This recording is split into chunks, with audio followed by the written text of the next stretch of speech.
and welcome in, everybody. This is the start of something that me and Josh have come up with quite a long while ago, and finally getting around to putting it into action.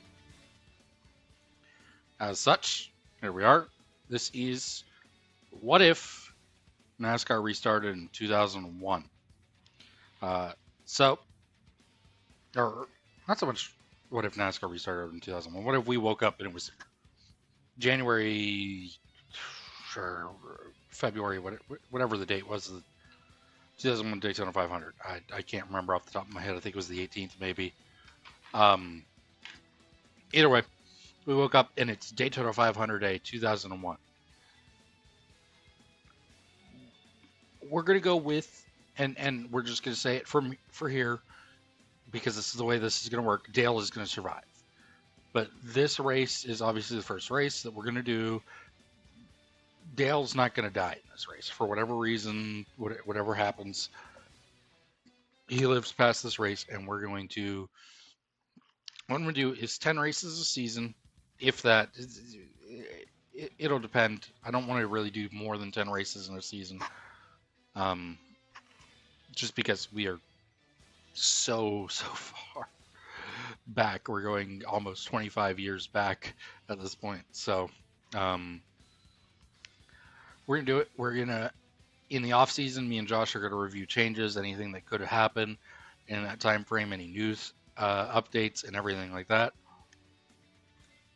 The season itself will still be 36 races. However, we are only going to showcase 10 of them, right? So you'll see the crown jewels, you'll probably see a road course, and another race here or there that we deem valuable enough. And then as the season gets down to the end,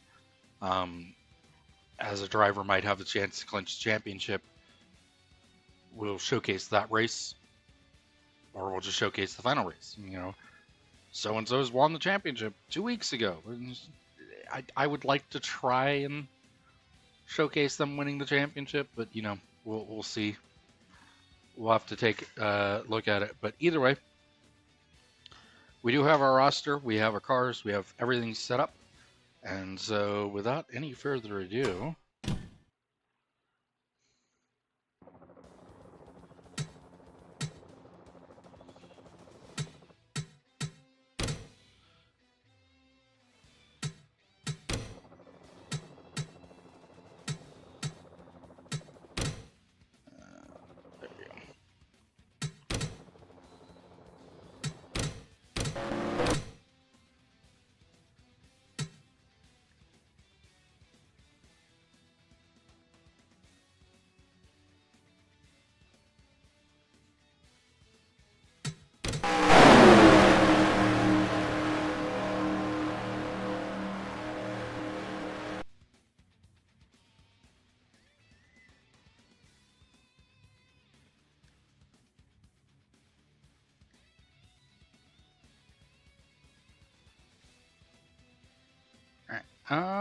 and here we go.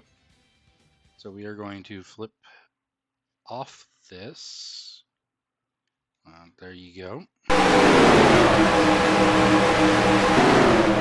you may see that a few times. You'll probably see that. And then you'll notice when we go to this mode, the bars on there are off.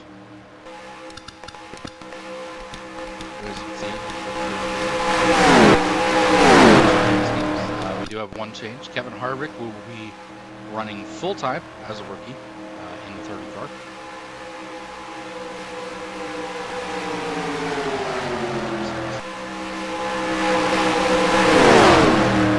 And you can kind of see that I have this scoreboard thing on that, and you can see Dale's there. All the players, everybody that you would expect, the big names.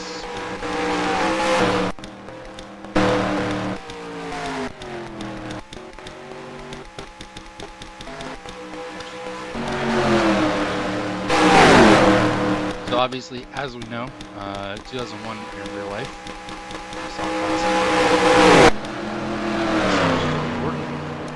our season champion.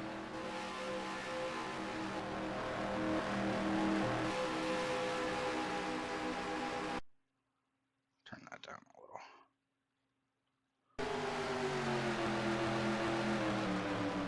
Okay. So we are going to go ahead and advance the race.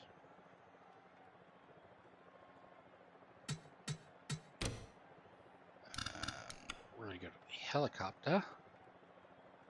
Go through the field, and your pole sitter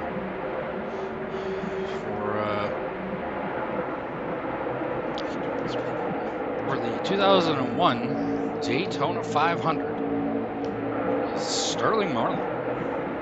Starting on the outside is Tony Stewart, followed by the following row is Kevin Harvick and Jerry Nadeau. It took me a second to remember who was in that row. Actually, it's Jerry Nadeau and Kevin Harvick. On the inside of row 3 is Matt Kenseth. To his outside, the man in black, Dale Sr. Following them is Jeff Gordon and Jeff Burton, the Jeff and Jeff Show. In the next row, we see Ricky Rudd, and I believe that is Bodine. Yes, it is. I'm just going to leave this up because I don't remember this. I remember a few. I remember the mains, but some of the back markers and then the small markers, whatever, are going to stump me. So in the next row, we do have Mike Skinner and Steve Park. Coming off from the row behind them, we have Mike Wallace and Robert Presley. Behind them, in the next row, we have Mark Martin in the Viagra Ford. And I believe that's Stacy, yep, it is, Stacy Compton in the Kodiak Dodge. Dale Jarrett and Dale Jr. make up a row. The Dale and Dale Show, so, part 2. Behind them, we have Dave Blaney and Jeremy Mayfield. Following them is Rusty Wallace and Ricky Craven. Bill Elliott and the return of Dodge, which, by the way, Dodge on pole for the 500 in their return, so good on them. And Joe Nemechek is outside. Bobby Labonte and Terry Labonte, the brothers, make up their own row. Following them is Elliott Sadler and Jimmy Spencer. The next row is Johnny Benson Jr. and Kevin LePage. So we will hope that we won't be seeing a LePage moment as I'm using this. Yeah, we'll do that. Alright, hopefully that will work better. In the next row is Will Button himself and Ken Schrader. Behind them is Buckshot Jones and Jason Leffler. Following them in the Pontiac for AJ Foyt is Ron Hornaday and Casey Atwood. I believe that was AJ Foyt's car. I'd have to double check it.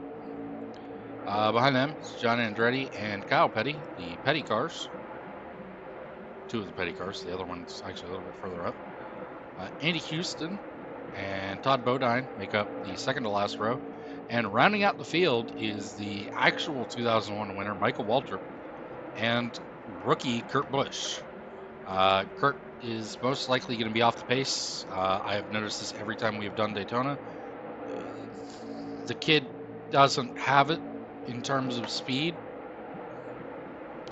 on the super speedways, so we'll see how he does elsewhere, but in terms of super speedway speed, he just doesn't have it. And you also notice that there's only 42 cars on the grid. The way NR 2003 is set up and the way the tracks are set up, it's an absolute process to try to get more cars on track for me. So it's just kind of what you have. Let's see. Okay.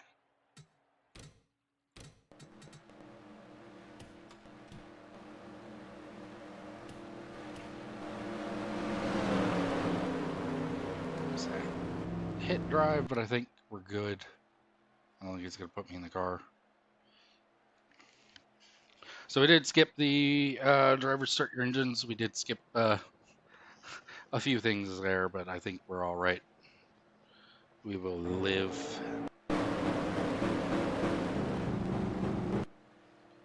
Listen to those classic NASCARs roll around the track. The Pontiacs, the Dodges, the Fords, and the Chevys. Dodge makes its triumphant return to NASCAR with a pole in the Daytona 500. Rookie Kevin Harvick sits on the second row. Dale Sr. looking for his second Daytona 500. Sorry. Jeff Gordon looking for his third. Sorry, I saw Jeff and that was where that went. So you'll also notice this is the 2001 version of Daytona, which also means that out of bounds is not out of bounds. There is no such thing. So you'll see that a lot, and it's fun. So we are underway here. Green flag for the first time in 2001. And for the first time in this What If redo. We will have another What If series, but that one will work a lot differently. And that one is almost ready to go. And that will kind of coincide weekly with real life, but there's a lot to work with that, and I'm going to give you guys the Bud Shootout soon for that. But for now, it's Sterling Marlin with the lead. Matt Kenseth trying to draw up the inside line. We've got 4 wide, just a few spots back. They were for a second. They've kind of evened it out a little. Jeff Burton sending it up the middle, looking further back in the field. And we actually had an issue with the 33.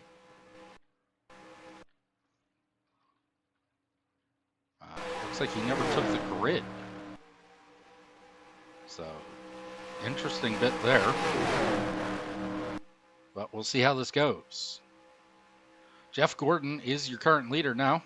He did take over the lead through turns 1 and 2, but he is under fire from Ricky Rudd, who looks like he's going to get a hold of the position here. And here comes Mike Wallace.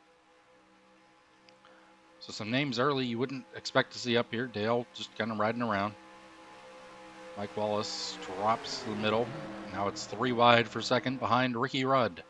The Texaco 28 out in front.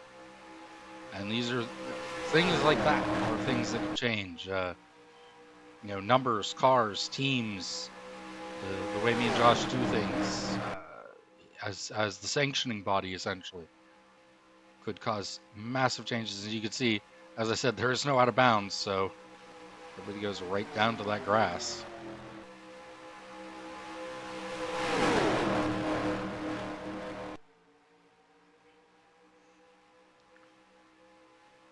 And we are 3 wide for quite a few rows. Now, this is also using the 2001 physics set by Sellers Gaming, I believe it was, on Twitter. He makes a great set of physics for Cup cars from 1987 all the way up to, I think, 2023. And similarly for the B car, I refer to it as the B car because of iRacing, but the Busch car, Xfinity car, whatever you want to call it, and also for the trucks.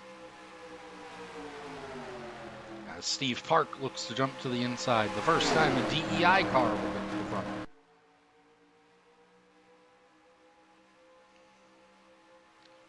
And we can actually see shows him in 32nd. We'll see how this changes because I don't think he's 32nd. Mikey's up to 25th already. It's Mikey on the move forward. See if we can find him. There he is. Putting it on the bottom and finding his way through. I did think I saw Joe Nemechek come out of pit road, and yes, he has. So that car, I'm not sure what happened, but he is now 3 laps down, and that will, of course, create its own problems when they get around to him.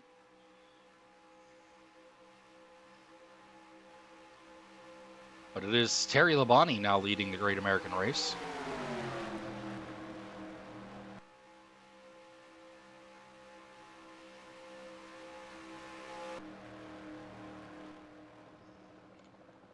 So they head off into 1 and 2, and such a glorious sight to behold all these beautiful old race cars.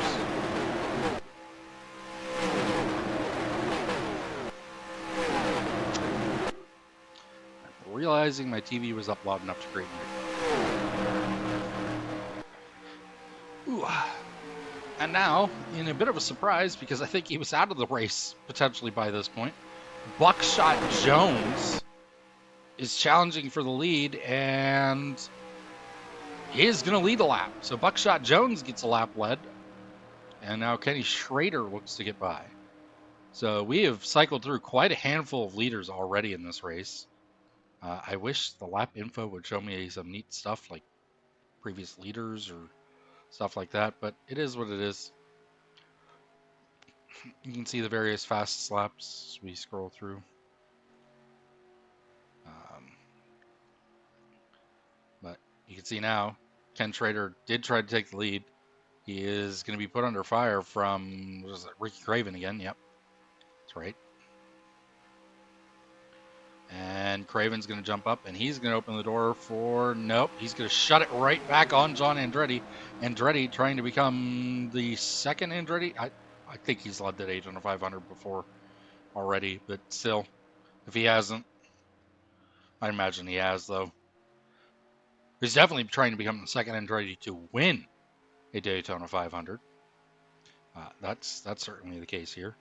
And who knows what we'll see in the future. Maybe a Michael Andretti show up could happen. I know he was still racing at the time, although he never really tried NASCAR. Maybe Marco shows up for a race or two at some point. Who knows in the future? There's a lot that could happen and a lot that can make this very interesting. As we see, I was starting to see who lost the draft. If anybody, obviously, Joe Nemechek has, and it looks like Kyle Petty has. And old Todd Bodine's just barely holding on.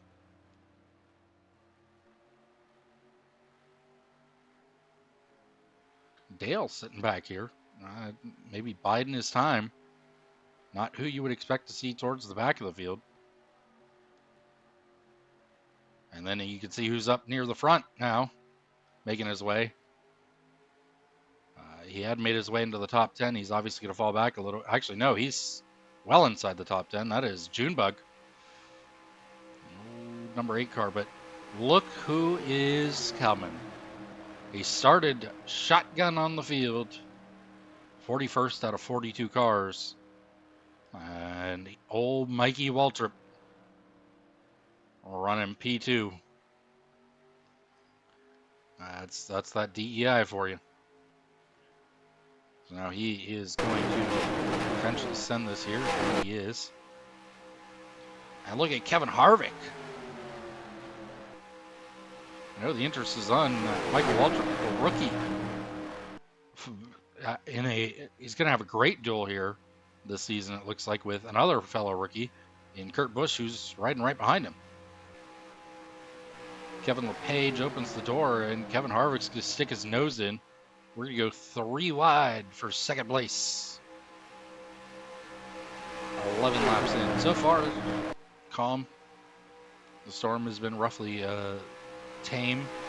Michael Waltrip leads the way, and Kevin Harvick jumps up, allowing his rookie rival to jump to the middle lane. Harvick still looking for whatever he's got here. He's going to be on the outside. Kurt's going to be sent 3 wide by his teammate. And we are 3 wide, 20 rows deep. If that, I don't know. It might not actually be 20 rows, but you can see the field. They are 3 wide the whole way through. This could end terribly. All it takes is one little slip up in turns 1 or 2. But it is Mikey continuing to hold the lead here. Ricky Rudd looking for something here. All grouping together.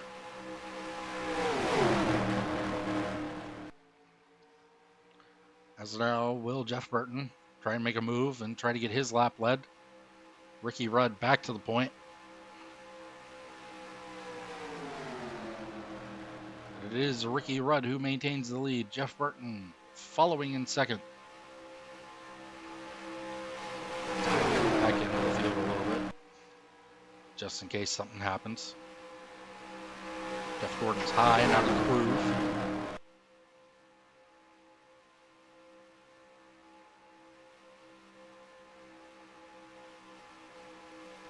You can see just back in the pack here.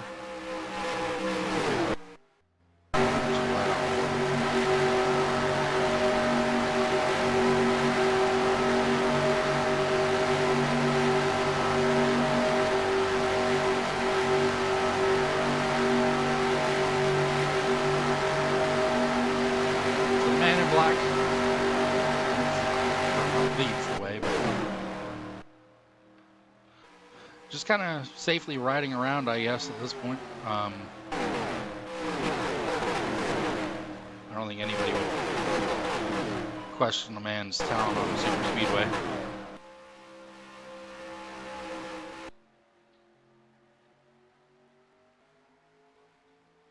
And looking like a lot you would see back in the day, the early 2000s. 4 cars starting to break away at the front. Jeff Burton looking to the inside of Michael Waltrip. Sticks his nose in there and is able to potentially get this done. You can see the pack not wanting to give up, but ultimately this is just kind of the way that pack racing was back in the day, right? You'd get a handful of cars that would jump out to the lead, and then everybody else would kind of follow suit. You might get 6 or 7 cars that would get the breakaway, and that was all it took. Steve Park with a hell of a run. 205 miles an hour off into the corner for that Pennzoil Chevrolet, and Michael Waltrip still can't get down. He tried. Steve Park not finished with his run up through the field here. He wants the lead back. He wants to be the top dog at DEI.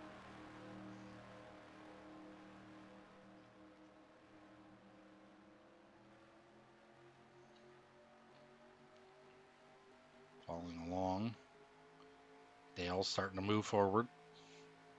Junior following as best he can. And we can see, so this could be a blessing in disguise for these two.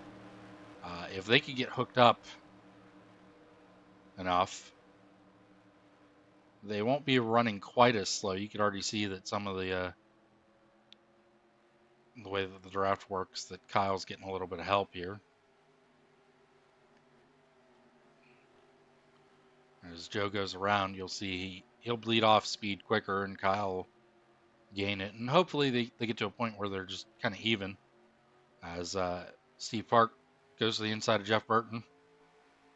Now back up to second.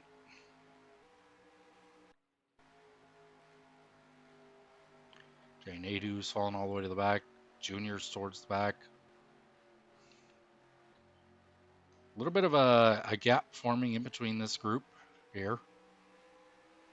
Dale working with Kevin.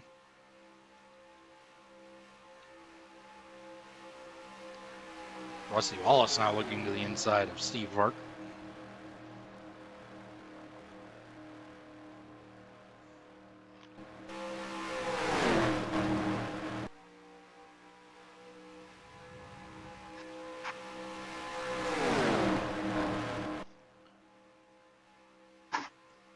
We are 18 laps into this thing, and it's been a show so far. As we know, Joe Nemechek, the only car lap down at the moment. So far, no real problems. Nobody suffering anything. Trying to keep my eyes out for anything out of the ordinary. Anybody extremely slow and off pace that might denote an engine problem or something. And a reason to throw the yellow flag. I'm not going to be like NASCAR and just throw random yellows or anything to try and get it grouped up, but if we see issues warranting of a black, or not even, black flag, but a yellow flag. Just looking at Dale's car, which is black, which is on its way to the front. That old number 3 car. Slowly but surely.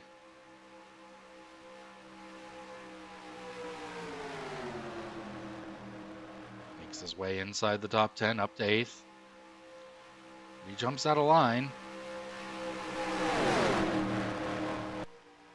Haven't really seen the high line work much. It's mostly been the low line gets the run, turns it into something. So now it's Jeff Gordon on the inside, although he's running the middle and leaving himself vulnerable to a Matt Kenseth charge on the inside.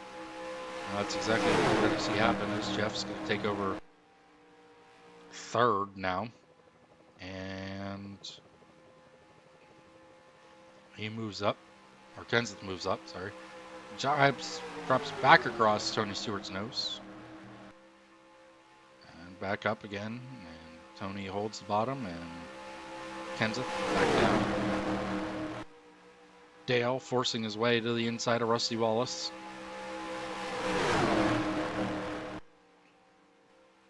And now it's the Man in Black and the Wonder Boy. And actually now it's just Dale and his teammate. So we'll see how this plays out. Jeff to, outside of 3 wide. Tony Stewart outside of Elliott Sadler. Everybody's still chasing Ricky Rudd in the 28 car.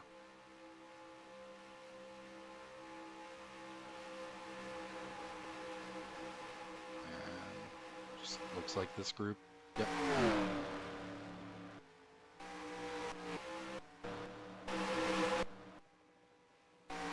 How much slower Kyle is. That's...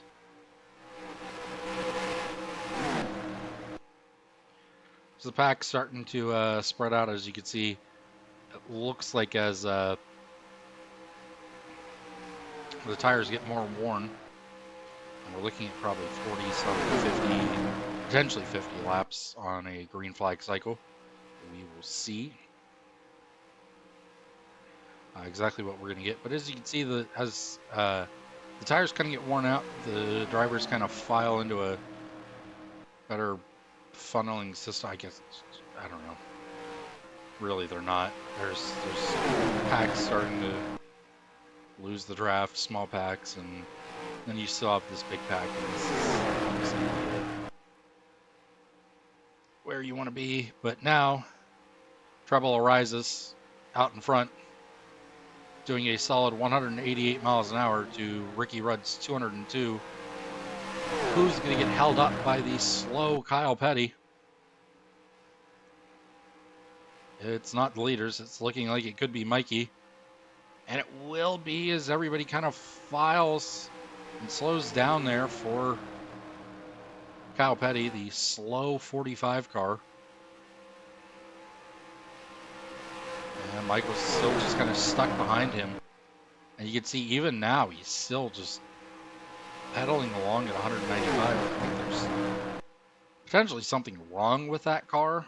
I don't know. Michael just kind of stuck behind him at this point. So now Dave Blaney gets stuck behind him, and this just kind of continues. So this is probably how a lot of the times you'd see the spread occur.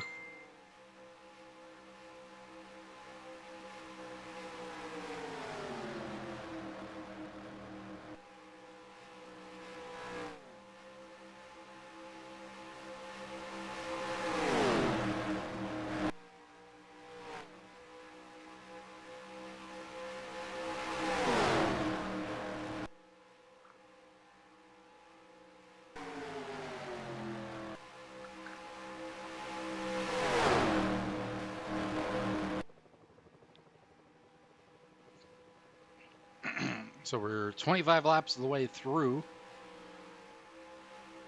the Daytona 500. And Kyle's slowly getting worked to the back.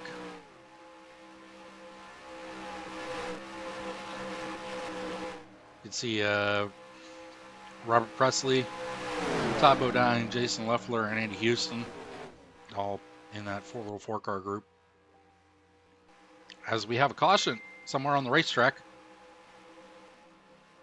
Oh, we have big damage. Dale's involved. So let's see what happened. Well, I'm seeing where I think it started.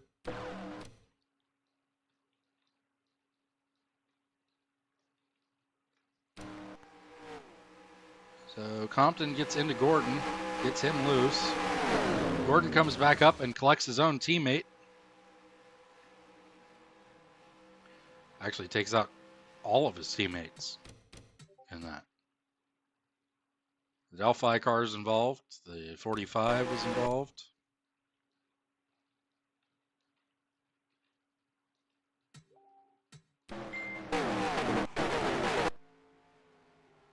And Dale just kind of runs into the back of the 25. Nowhere to really go for the man in black. And that's going to most likely end his day and his bid for his second Daytona 500. On the bright side, we 100% know that an incident like that, and he's driving away, he has survived. So if that were to end up with him retired, and you could kind of see all the cars involved with the damage that they've received.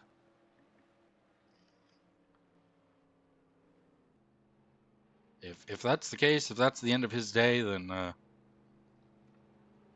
we have an absolute guarantee of what we said, that he would walk away from this race, and everybody is on pit road.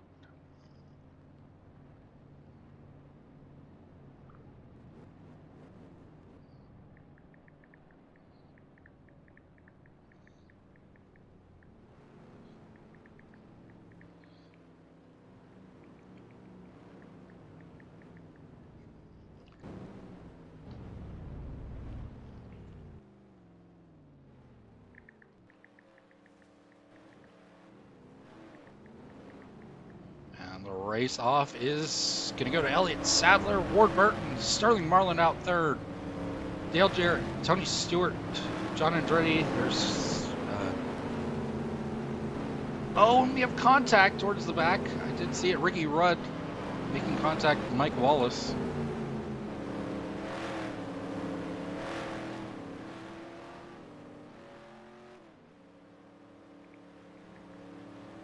And Mayfield and Casey Atwood make their way back out. And it does look like, and I'm going to scroll down, the 5, the 3, and the 25 have all retired from the race.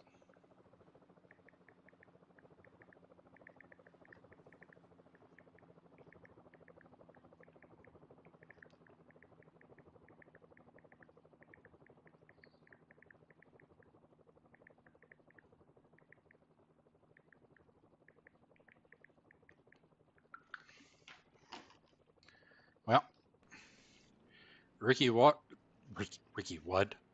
Rudd was your leader. You can see the handful of, or the 3 cars that have retired. And because this is 2001, and you can see that Skinner's out there with the damage there. Here comes Kyle. Because this is 2001, there is no lucky dog. There's no wave arounds. There is double file, and we will see that here.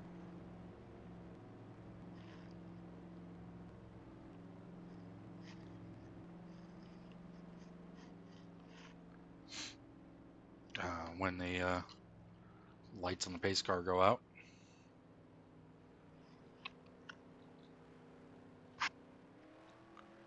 So Elliott Sadler and the Wood Brothers crew get off pit road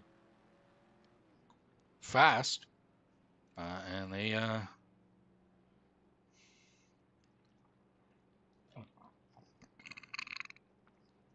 turn in a good pit stop. So,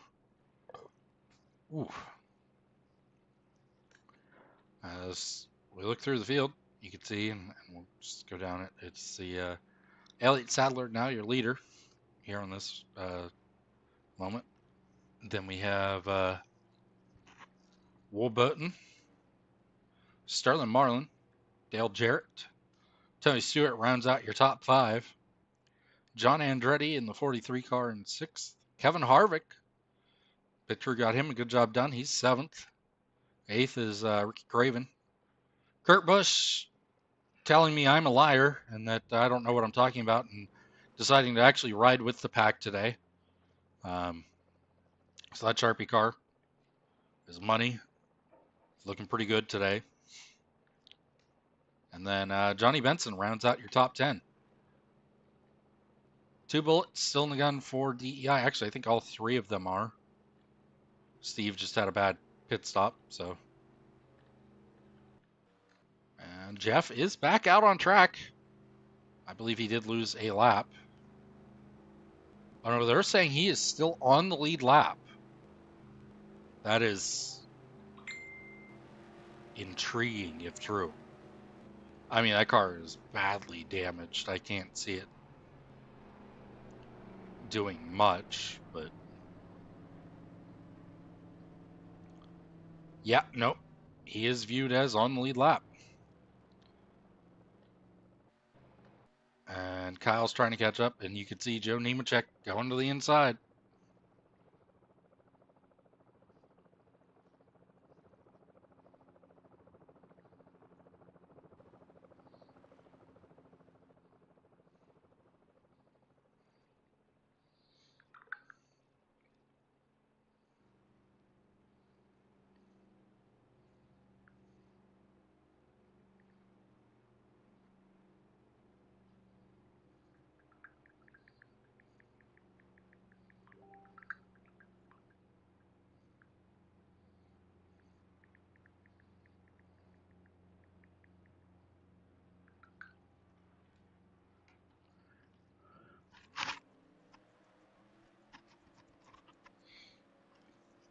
So there we go. Lights on the pace car are out. Kyle Petty, there he is. I was like, Kyle Petty's still not caught up, but he decides to show up at the last possible second.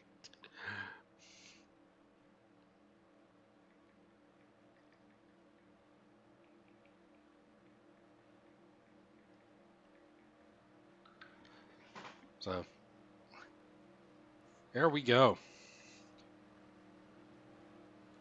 We'll be back to green flag action this time, and we'll see how the wrecked race cars that are still out on track play into this. But the 2 rookies, 7th and 8th, or 7th and 9th, sorry, make for a compelling show as we're back under green, and actually looks like Joe Nemechek getting a good run here. Could potentially get one of his laps back if he's lucky enough to get a quick caution.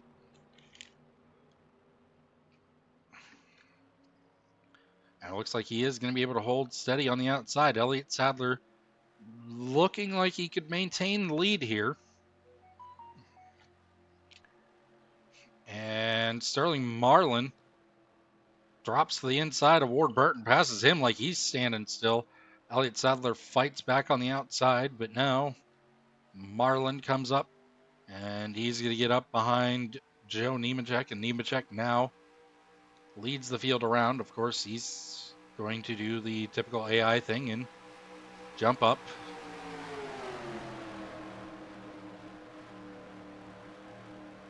And I was going to say what looks like, once again, the damaged race car of Kyle Petty, who was slow to begin with. He was already off pace as it was. Now even more off pace, is creating its own problems in the field. He's now slowing up his own teammate and former race leader Ricky Rudd in this grouping.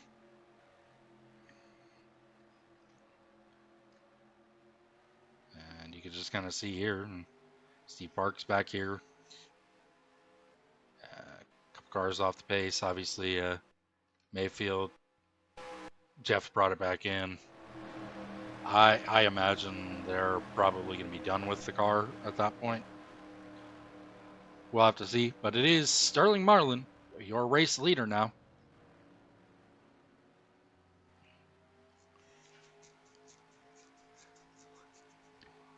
Dale Jarrett, 2nd. Ricky Craven, 3rd. Johnny Benson and Tony Stewart looking to take third. And it's going to be Johnny Benson, and he's going to get help from Mark Martin.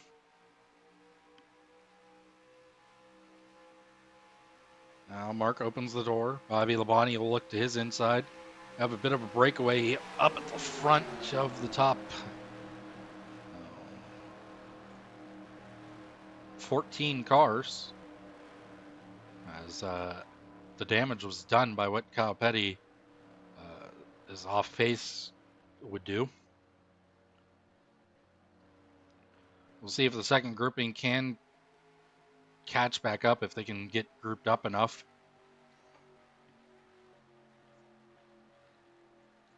But right now the fight is on at the front. Bobby Labonte looking to take the lead.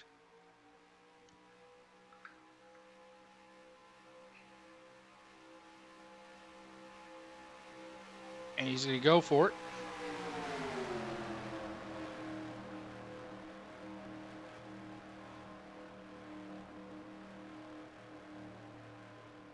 And Bobby takes over the points.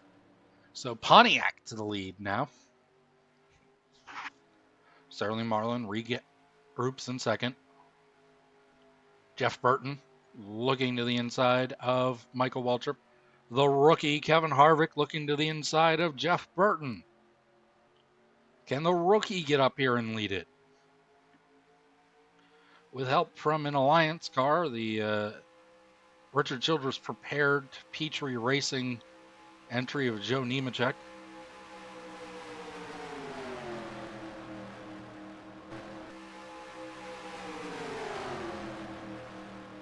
And it is now Harvick on the tail of Sterling Marlin.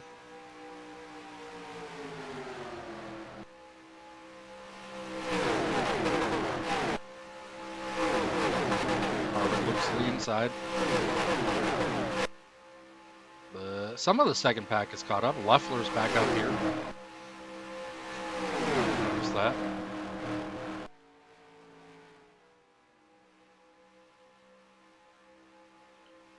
Junior's kind of close. He's trying to get there.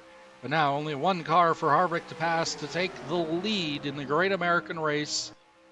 This kid is this kid's got some talent. He's showing some spunk. There's a reason he was tapped for this 30 car, and we fully expect him to be in the number 31 moving forward next year. Just kind of seems like the old Mike Skinner.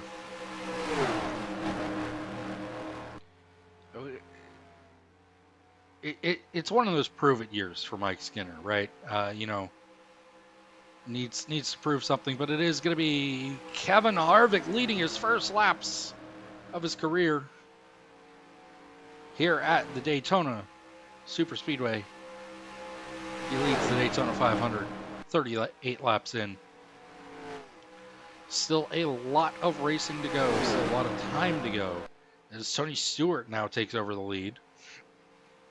And they all close on a slow Jeff Gordon. Jeff massively off pace. If I could remove a driver, I think I would remove those guys that are that far off pace. Although I believe minimum speed would be 170, so to say he's not hitting minimum speed would be incorrect. But now Jeff, the menace for the field, the lap down menace. Tony Stewart and Sterling Marlin going to get far out ahead now because of this. Also, Dale Jr. nowhere to be found. Seems like he lost the draft completely, and he has. He's going to get caught up with this second pack, hopefully, but we'll see how that goes.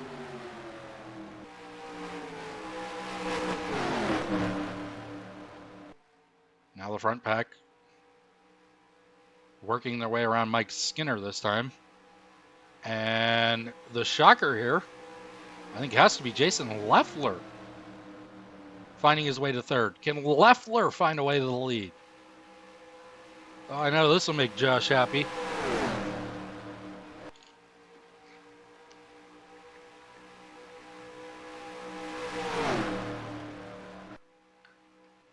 And Loeffler's going to look to the inside of Sterling Marlin. He's got no help, but can he get it done?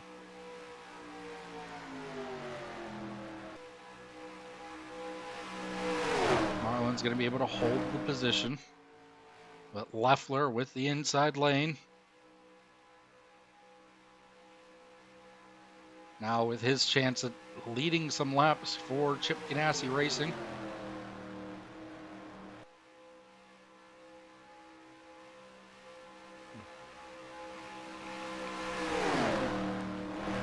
Loeffler falls into second place.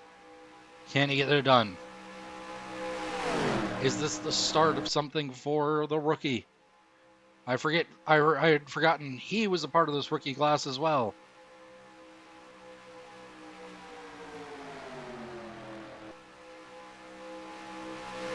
Now it's Sterling Marlin still leading through 3 and 4.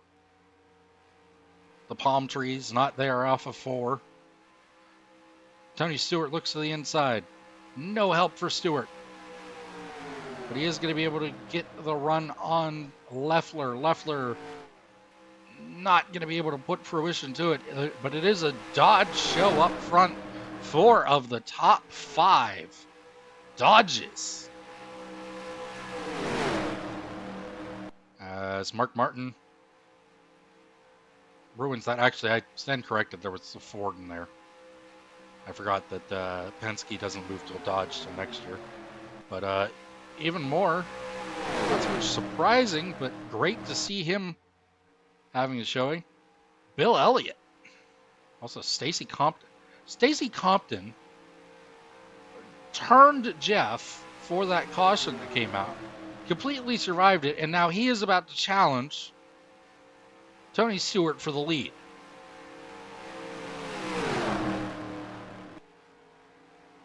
Well, he was.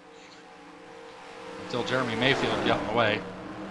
And now Mayfield moves out of the way for his teammates' line. And everything is going to break loose here. Bill Elliott now to the inside of Compton. Elliott and his Dodge Intrepid looking to take his way to the front.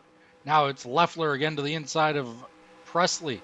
Loeffler trying to find a way to the front. He's going to go with Elliott. Tony Stewart out in front by a country mile. And it's the Dodges in chase. Followed by the Fords. Kevin Harvick, the lone threat for Chevrolet here at the front. Jeff Burton looks to the inside. Jason Loeffler goes to the inside of Bill Elliott. Elliott thinking about sending it on the inside of Tony Stewart. He holds steady. Stewart blocks both lines. But how long can he hold on? Loeffler drifts up too much. He goes to the outside. Burton now with a run to the inside. With help from Kevin Harvick. Loeffler vying for everything he's got to hold the lead. Or not to hold the lead, but to get the lead. He's putting on a show and showcasing why he's ended up with this ride here. And what the future may hold for the youngster. But it's now Jeff Burton looking to the inside. And it will be Jeff Burton who goes to the inside of Tony Stewart. Jeff Burton off of turns 3 and 4. Will he lead them to the start-finish line this time? He jumps up to the outside, blocks Tony, jumps back down. And he does. Jeff Burton leads the lap. Now Stacy Compton trying to find his way to the front here. And a couple lap cars up ahead. Some slow off-pace cars again. And this pack needs to really just kind of get single filed out. That 3 wide really isn't out. They're not far off of the leaders, but they're far enough. As the leaders go 4 wide. Oh boy, that was almost a problem there between Presley Harvick and Stewart. But they settle it up. And now Burton has to get on the brakes to avoid running over Kyle Petty. He's going to jump to the inside. Petty locks the top two lines. Burton goes to the inside. Now he goes to the outside. His teammate going to follow him through potentially. As Bobby Labonte is blocked off by Jeremy Mayfield, who actually moves up and blocks off Kurt Busch. Sorry, I'm used to there only being one Busch now. And Kurt's blocked off by Mayfield. Loeffler able to find the right lanes to get in, and he goes back towards the front. But everybody's still chasing Jeff Burton. A quick look through, and you could see that gap from the 26 car back to the 28. Almost 4.5 seconds between them. 3.5 seconds. And that gap just kind of is where that second group is. There's another group there, another 3 seconds behind what we call the second group.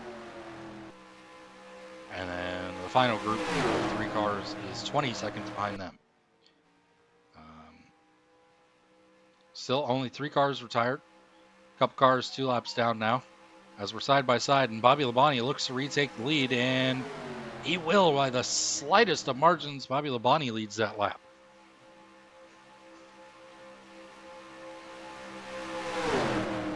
Side by side for the lead. Pontiac versus Ford versus Dodge. As Kevin Harvick jumps to the inside, he's going to go around Jason Loeffler.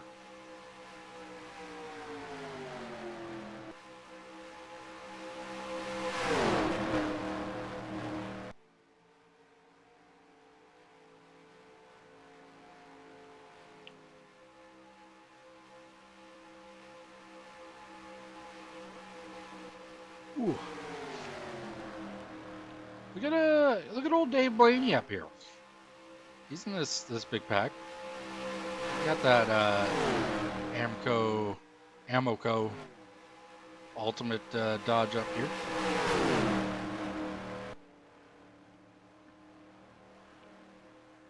And Michael Waltrip toting the line for DEI.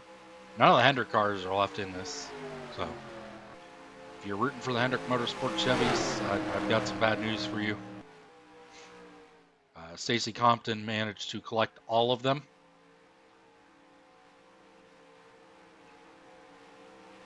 And now Jeff Burton once again gets to run away with it a little bit.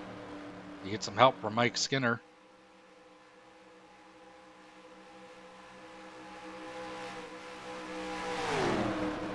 He is still holding that lineup back there. He drops to the inside. And then back to the outside. You question what we're doing here.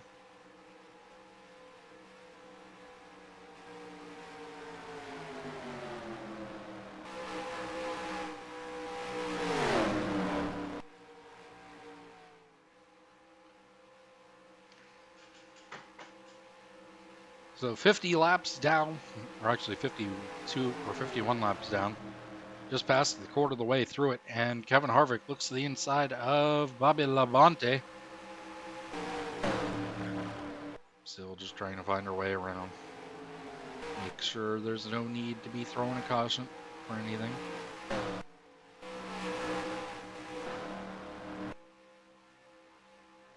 And now we do have 2 distinct packs again at the front. That's Michael Waltrip. Looks to the inside of Mark Martin.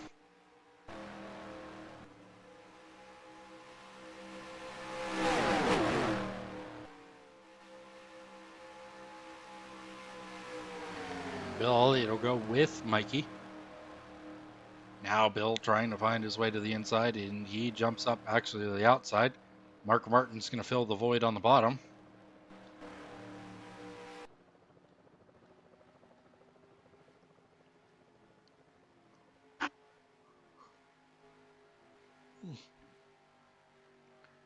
And he's going to move forward.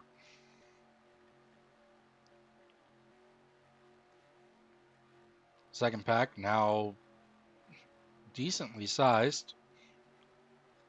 Both Kurt and Sterling a little bit off the pace. They're actually not too far off.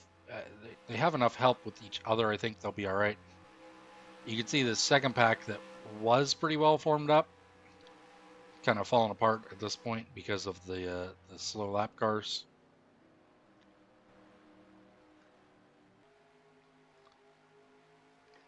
As the leaders now close in on even more lap cars. It is Harvick and Jeff Burton.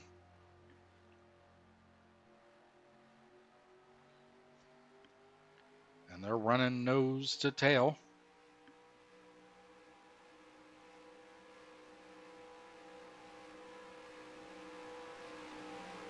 Jeff looking for his way around Jeff. And he's not going to find it. Michael looks to go to the outside. Bobby sends it up the inside of Mark Martin. Could we see another incident here with the leaders?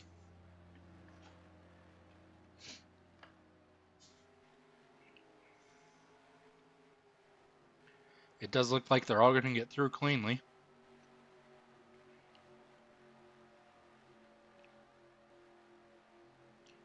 And now it is a little bit of a 3-car breakaway at the very front.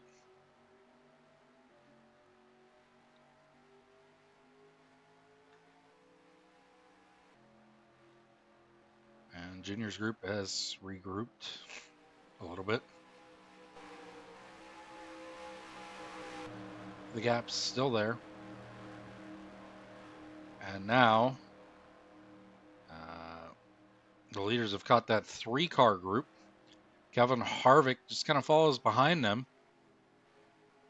And that's going to give him the current lead of the race. However, Bobby's going to go to the inside of everybody. And they've all slowed down because of this and allowed the back markers to catch up. Or not the back markers, but the second group to catch up. And boy, oh boy, did I thought there was going to be Ford on Ford on Ford crime. Elliott Sadler looked like he was about to push Mark Martin into Jeff Burton. But it's now Bobby Labonte looking to the inside of Kenny Schrader. Notably, these 3-lap cars aren't exactly slow. They were running very well with the rest of the group, and they don't look like they have any damage. I think they just lost the draft earlier. I really believe that's the extent of what happened to them, why they're so far back. It's now Bill Elliott looks to the inside of Elliott Sadler. And now Awesome Bill from Dawsonville will look to take over the second place position.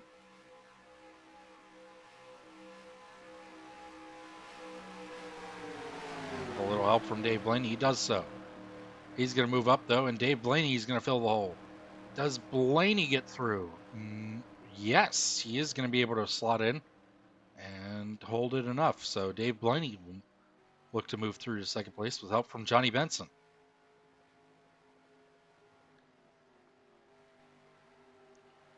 And now Benson, not one to wait behind, decides to send it. And he's going to get to the inside of Dave Blaney. So now Bill Elliott 3 wide on the high side.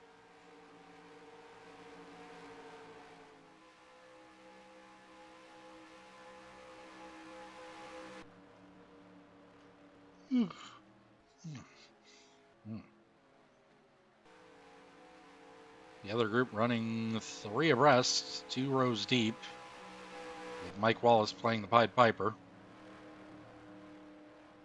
The secondary pack grows a little. I think they're going to get some help here for sure. They're only 3 seconds back now. I don't know if they were a little bit further than that. I think they were.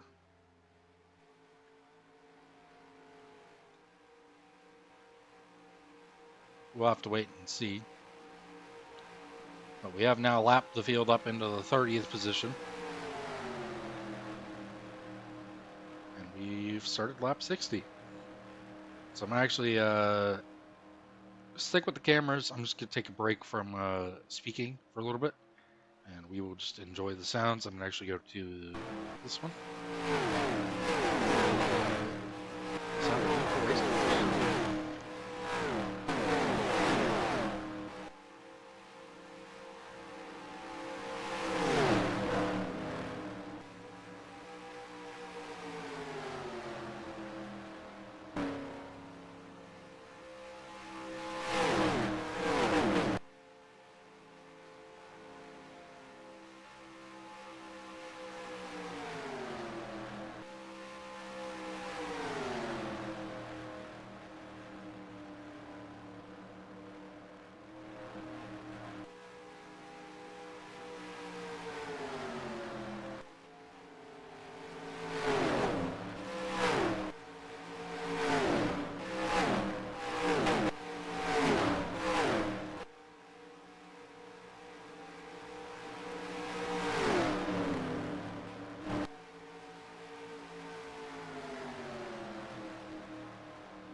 All right, and we are back in the middle of pit stops. Jeff Burton with the only the front car that hasn't pit yet. Although at least Loeffler's coming in this time. We did see Bill Elliott first car out of that front group to pit, so Burton's on pit road now. So we'll have to see here where Elliott comes out in relation to Harvick and Bobby. So we'll keep on Harvick. There's Jeff. And here comes Bill.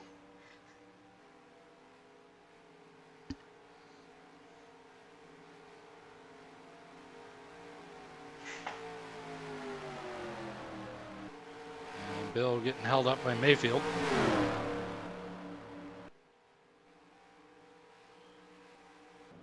Bobby is gone. But we'll see where he comes in relation to Jeff Burton. Loeffler with a decent pit stop actually gets out well, but still going to fall behind here. Certainly looks like Elliott was able to get around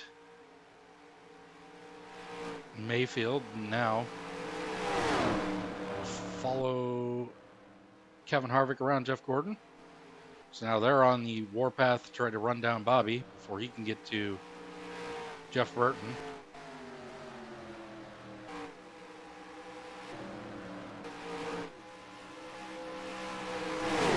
And we've got a bit of a pack here. A couple cars finding themselves together on the way out.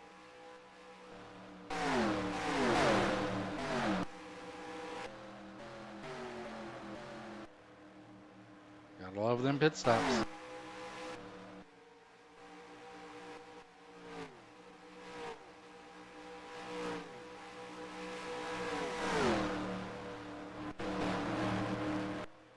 We'll have to see, because obviously the bigger the pack, the supposedly the faster they'll go. And we've got 4 lead lap cars grouped together here. We'll see how that translates for them, because there's a group behind them as well that could get caught up if they get stuck behind Mayfield. Mayfield to the rolling roadblock for Penske.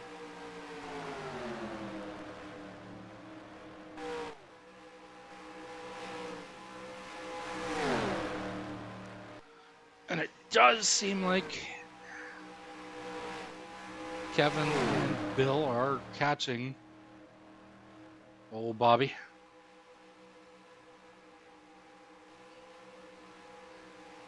If they catch him, who knows what we'll see then.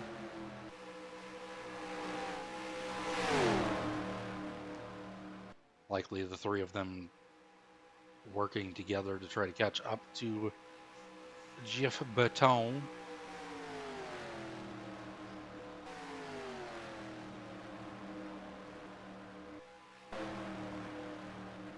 The other group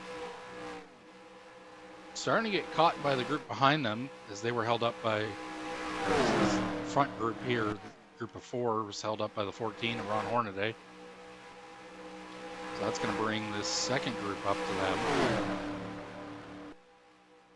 And the second group trying to catch back up to the lead group. And certainly will have the cars to do so, as Harvick and Elliott get around Bobby.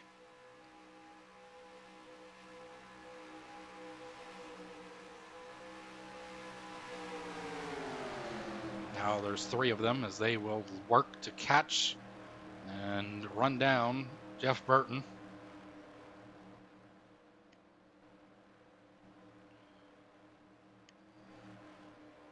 You can see here too that the secondary group here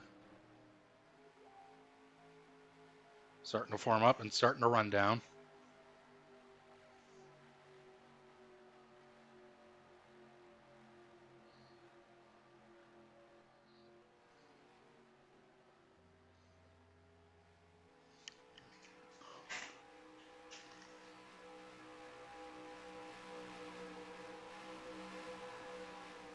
And now Jeff going to block off the lap cars.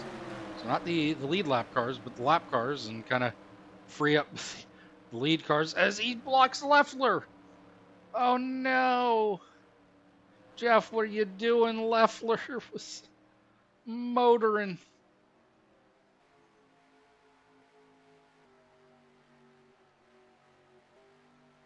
This fact actually now a lot closer than they were previously.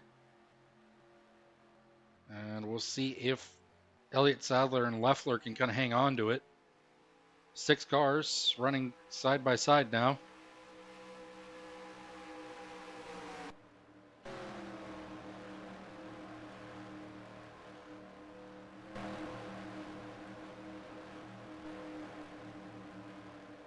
I definitely think Sadler will hang on. It's a question of if Leffler will, or will Jeff have effectively screwed him. Sadler makes it to 7 in this group, so yep, he will hang on. Nemechek, full power, just for whatever reason, missed the start.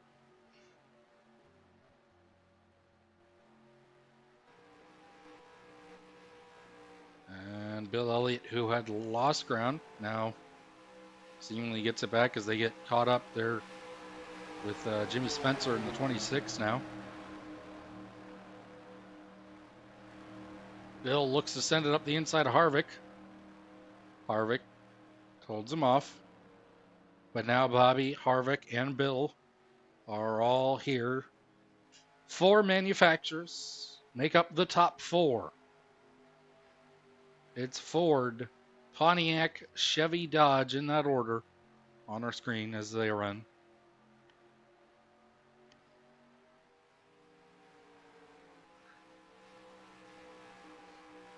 And time to get held up by Kyle Petty.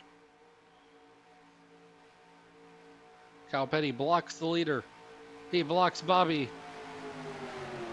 This is going to help the second pack as well.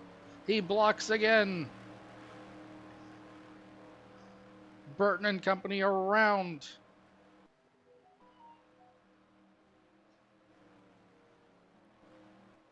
He blocks Bill again. Bill now just losing all the ground, stuck behind him.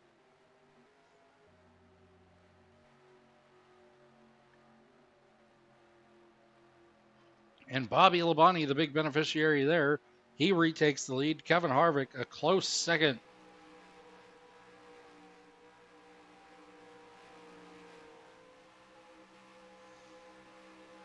Bill Elliott now well off the draft, and just as quickly as this group was catching the leaders, now Kyle Petty, an absolute menace in this race, is costing this group dearly.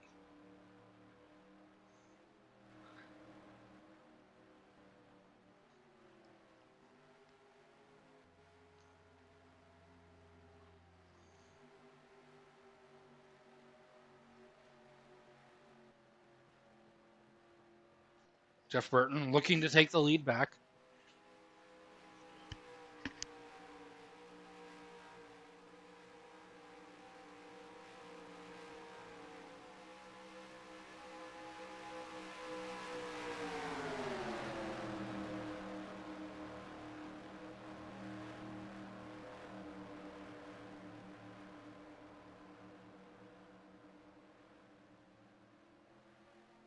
And now Jeff Burton back to the lead.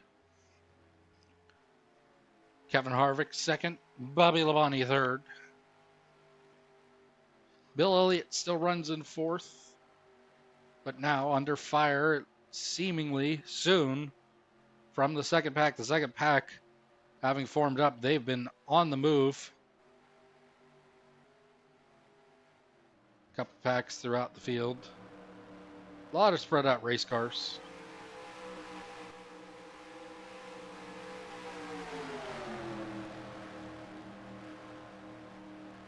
Here we go. They're going to catch Bill Elliott right here. The difference being that while Bill is a little slow now, certainly just needs to catch on in somebody's draft, and he'll be able to roll with these guys. And he's able to block enough of the way to get himself into this pack. Tony Stewart with contact to Mark Martin just a little bit, but they'll escape or scrape through it. Bill Elliott firmly planting himself inside of this pack now creates this larger second pack. We will have the attempt to run down the front three.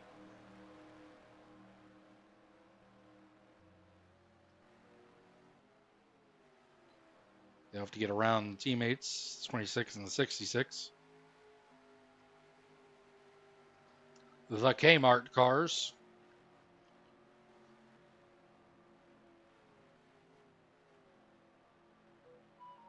As there's an issue. Yeah, okay.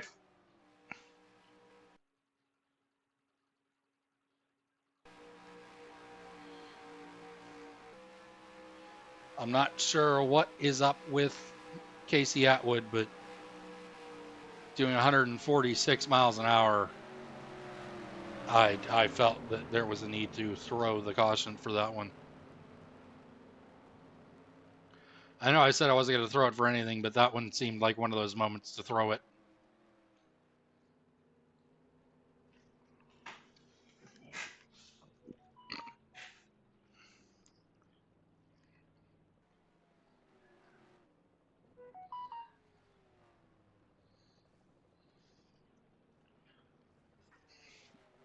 So we're going to be under caution here again.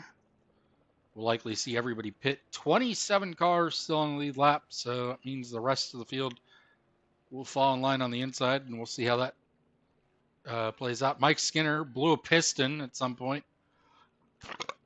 I did miss that. Considering it was a piston that blew out, that would have been a caution. But I did, in fact, miss that moment.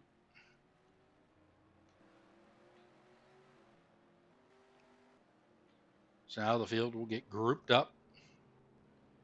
And we will have a chance at caution flag pit stops. Looks like the whole field is on pit road.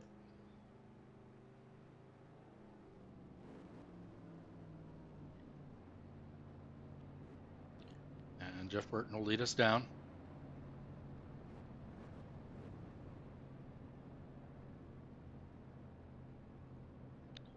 Burton looking for his box, and he'll find it.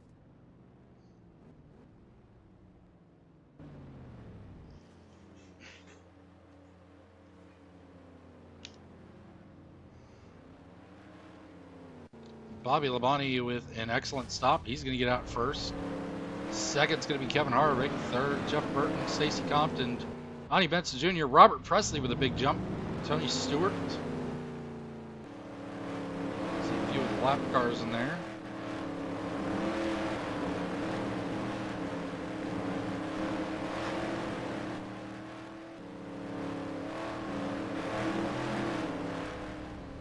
They took the hood off the 40 car.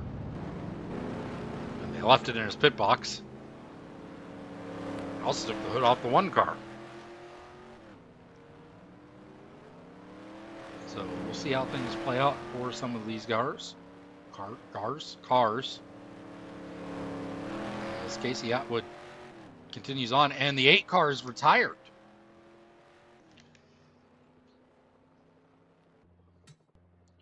Now I have questions in and of itself. What happened to Junior?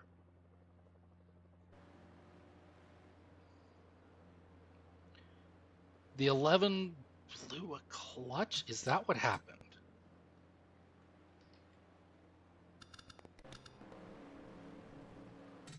Oh yeah, he has damage. A lot of cars with damage back here. So when did the 11 blow a clutch?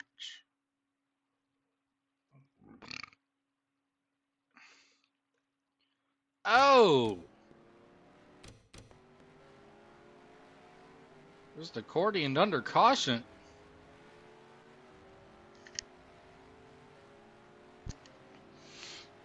Not sure what happened there, but just a massive accordion under caution.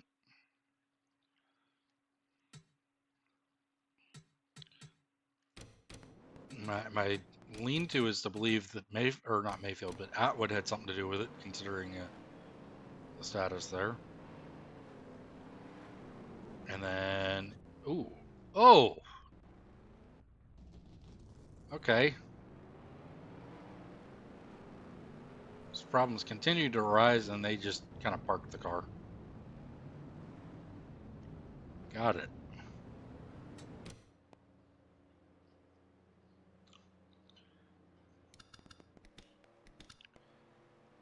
See, so the 12 is now retired as well. Jeremy Mayfield. Like I said, the 11 has a clutch issue. Kurt Busch retired. Dale Jr. retired. So I actually only have 24 cars on the lap. Of that, really only have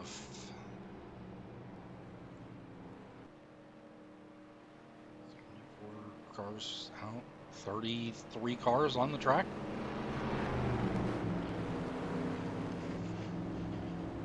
So I'm not really sure what happened to Junior and them.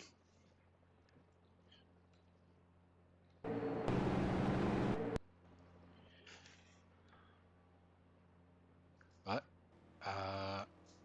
we're going to see a restart here soon, which means more lap cars to the inside.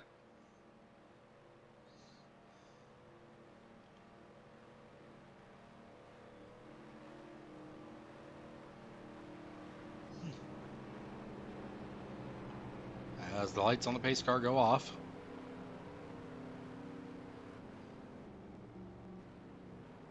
And here come the good cars, for the most part. And then you see Atwood, the first damaged race car.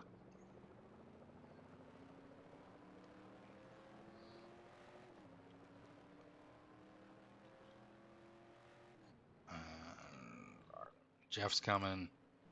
I guess, did Kyle call it quits too? Oh yeah, he did. Kyle Petty called it quits.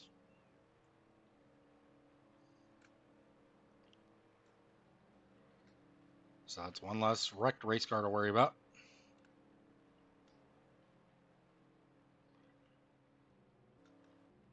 There's the extent of your lead lap cars that are still running.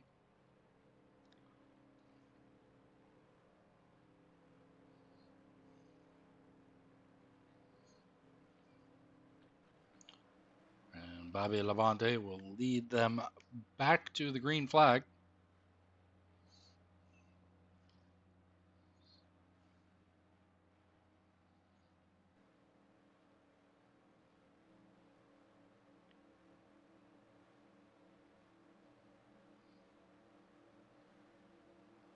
With just over 100 laps to go.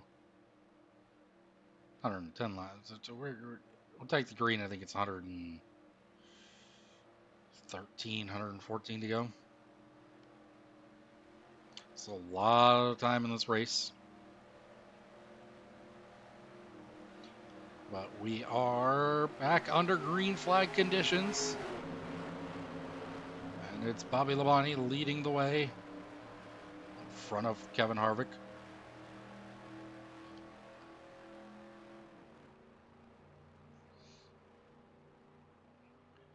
And a few of the cars stupidly deciding to get behind Jeff Gordon. I don't know why you would do that. There will come a point where you're up to speed, and he is not, because he is going to be under speed. Same with Bill Elliott here.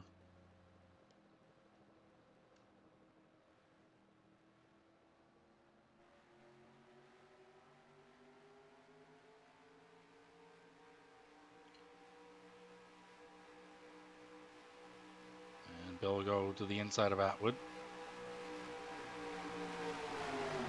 Now we just have this big pack up in the front. And it's a little bit harder to tell who the leader is. But I believe it is still Bobby Labonte.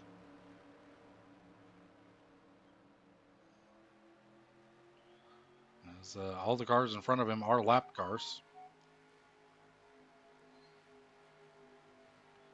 I think the first car on the inside line that stands a chance at it, as Harvick's going to throw it up the middle. But what does he say? The first car on the inside line that said chance to take the lead is that 15 car of Michael Waltrip, as he looks for the lead here in this absolute mess that is the lead pack now. Lap cars and everything else. Michael Waltrip does in fact take the lead. Mark Martin to second. John Andretti moves to third.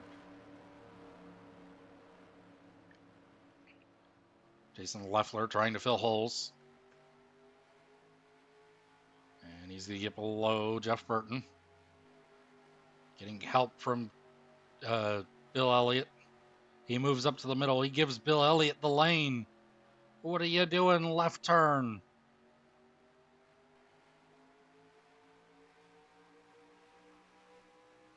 And it is now, as Bobby Labonte comes to pit road, I don't know what for. A penalty, maybe. We'll have to wait and see here. Maybe there's something wrong with the car.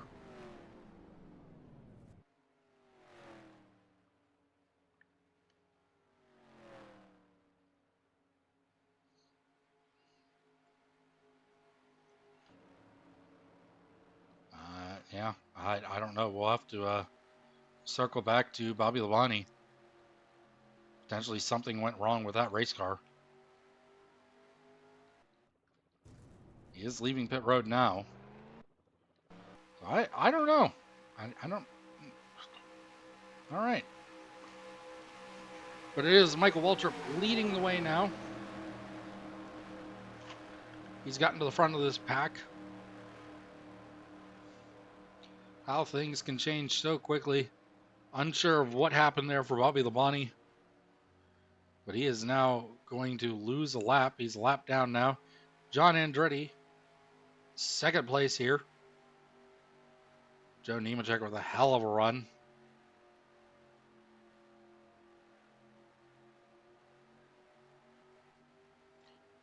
And you can see now Jeff Burton trying to fight his way back to the front. Bill Elliott coming with him.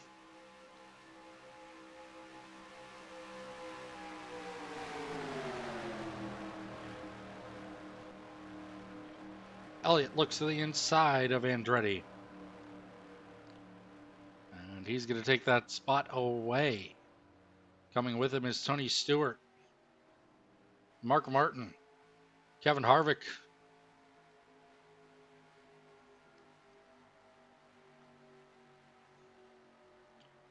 Bill Elliott followed him through. Will he drop down now?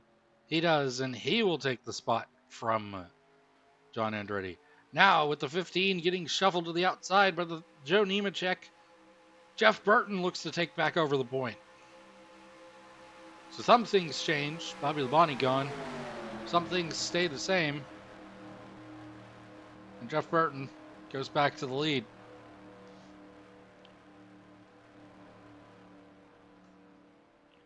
Mark Martin now towards the front.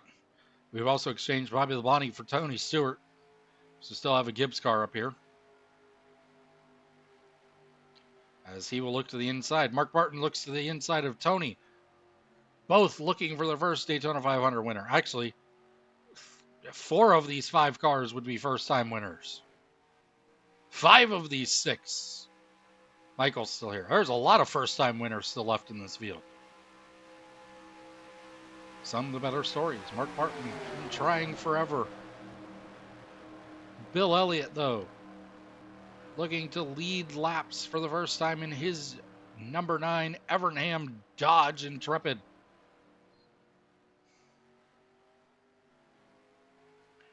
And he is going to take over the lead.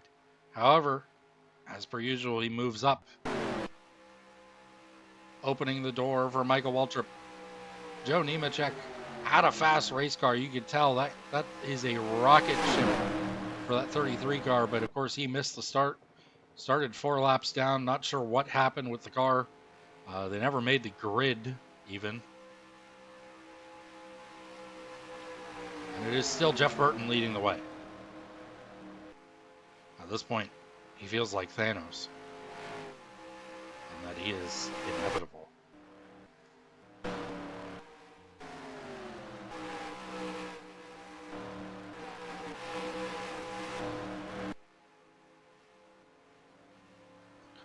They catch Sterling Marlin, and they all just kind of decide to stop behind him. And this is going to group the pack up further.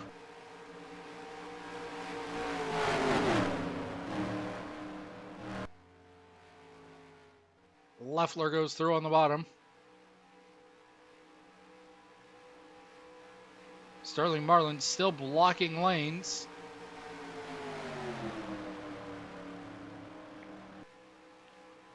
And causing chaos. Bill Elliott's able to get down some.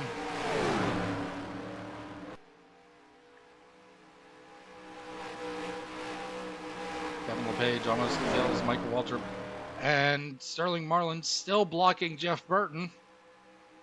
And all of a sudden, Jeff Burton seems to be out of this one. And everything at the front has flipped. Kevin Harvick leads the way.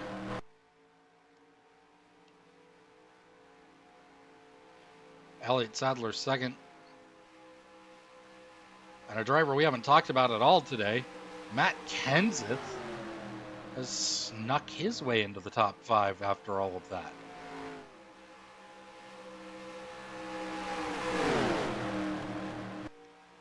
Now John Andretti looks to the inside of Elliott Sadler. Follows Jimmy Spencer through.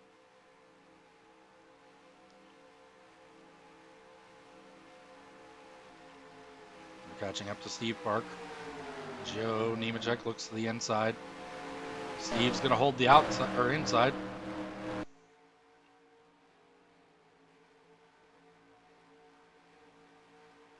Steve's going to go up and block the high side.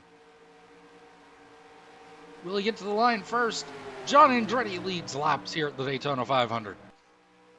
With help from pretty much disabled Steve Park at this point. This also is going to bring the larger group of the pack back into it. Kevin Harvick now getting shuffled to the back because of this. And green track for days.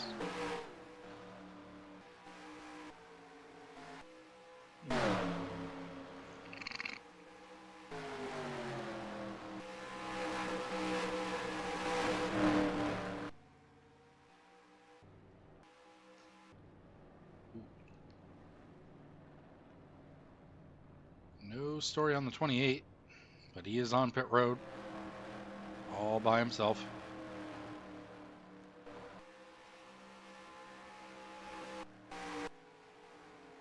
Looks like they just changed 4 tires and fueled it, so not sure what the decision was there or the need for pit road, but we did find it. Elliott Sadler has at some point taken the lead. There's now Mark Martin looking to take the lead back. So we are left with just 33 cars on the lead lap. Yep. Or not on the lead lap, sorry, in the race. And we have started lap 100. So at the completion of this lap, we are halfway. And right now, it looks like it's Mark Martin's to have at the halfway point.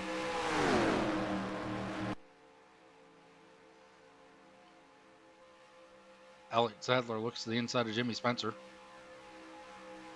Mark to the inside of Joe Nemechek. Spencer with the block.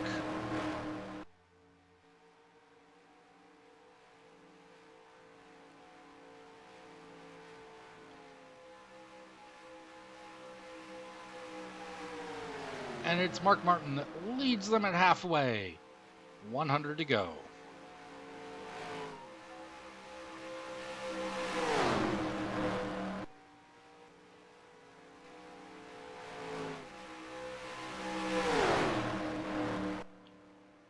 The slow car of Jeff Gordon ahead. This has obviously caused problems before. We'll see how this works out this time. As they head off into the corner, and Mark Martin's able to get around on the outside. He makes the right call. So far, he's the only one. Jeff Gordon now moves up.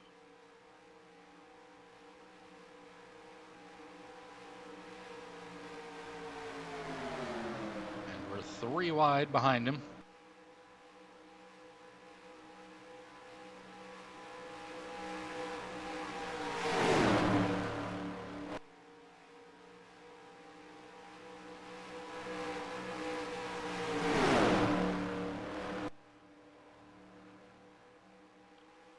And everything kind of scatters again. Mark Martin getting away the best. But you can see there, Jeff Burton finding his way back towards the front. Again, with the, I feel like he's Thanos in this situation. Because it feels like he is consistently saying that he is inevitable to be at the front of this race.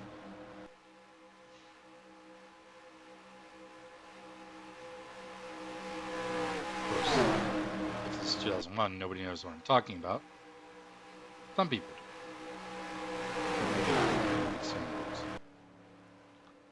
I don't know if he ever said it in the comments. Either way, it is Jeff Burton to the inside of his teammate. Now Tony Stewart looks to the inside.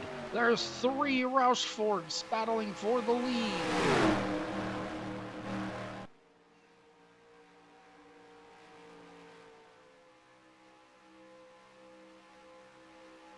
And a Petty Dodge. Could you imagine the 43 car getting another win at Daytona? The story it would be so far at this point. I mean, Mikey's in this. We definitely have the same winner. We're not going to see a 1-2 again. Junior has already retired from the race, so there will be no DEI 1-2, especially with Steve Park damaged the way he is.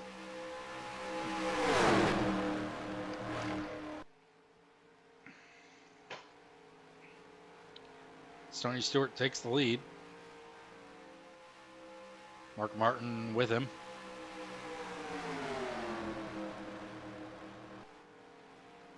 And old Buckshot Jones goes a lap down.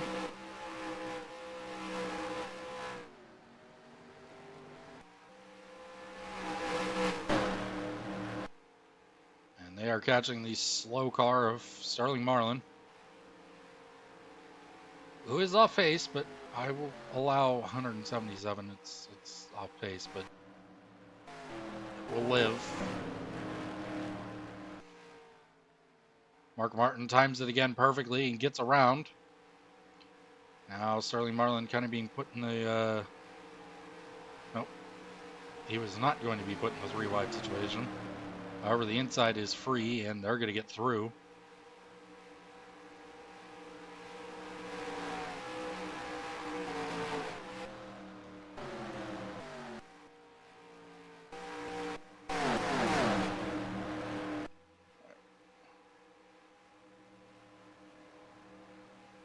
Okay. When did that happen?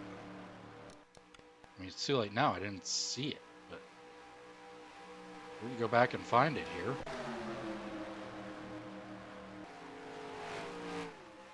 So it was a lap ago.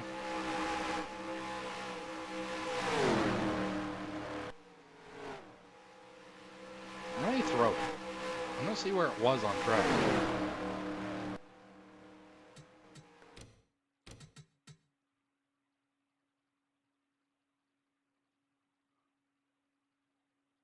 He just comes down. Okay. So he decided that, all right, well, the engine didn't let go, so there's no reason to throw it.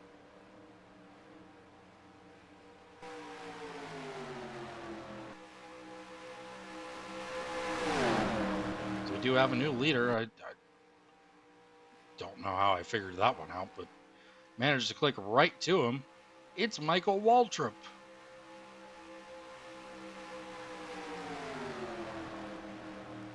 So Mikey leads the line. And Leffler blew a header. Blew a header. I don't know. The header exploded. Header was going bad. Something wrong with it. Poor left turn.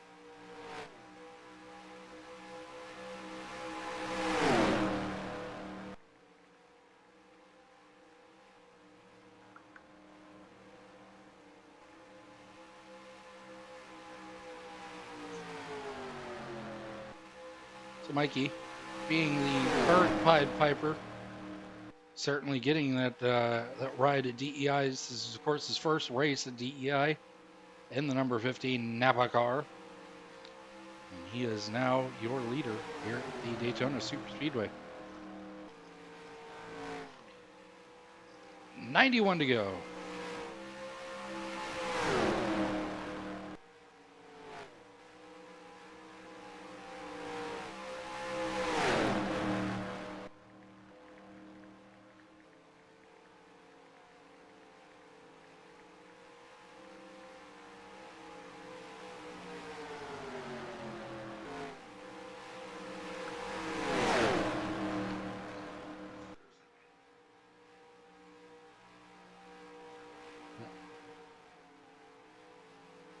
Left turn is going to finish 33rd with the header.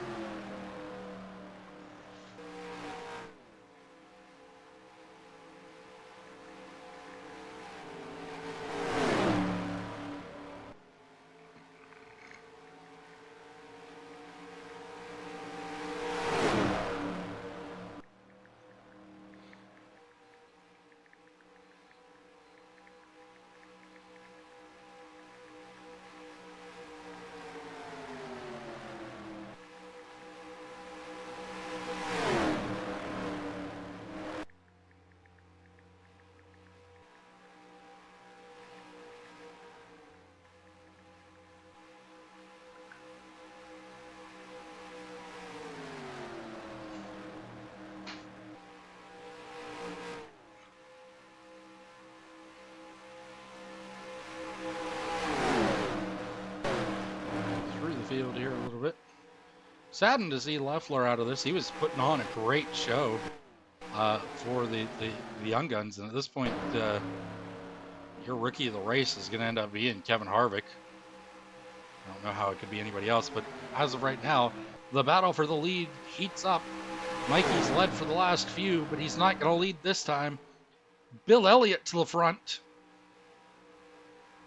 And will Mark Martin look to challenge him? He will. Mark Martin with help from Tony Stewart. Who's going to get to the line first? It's Elliott. But of course, there are a ton of laps still to go in this one. And with that, those passes, and now Mark Martin to the lead. Rest the voice a little. Try and keep cameras up and come back, and we'll go through to the finish.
And we're back as they go 4 wide off into turn 3 here at the Daytona Superspeedway.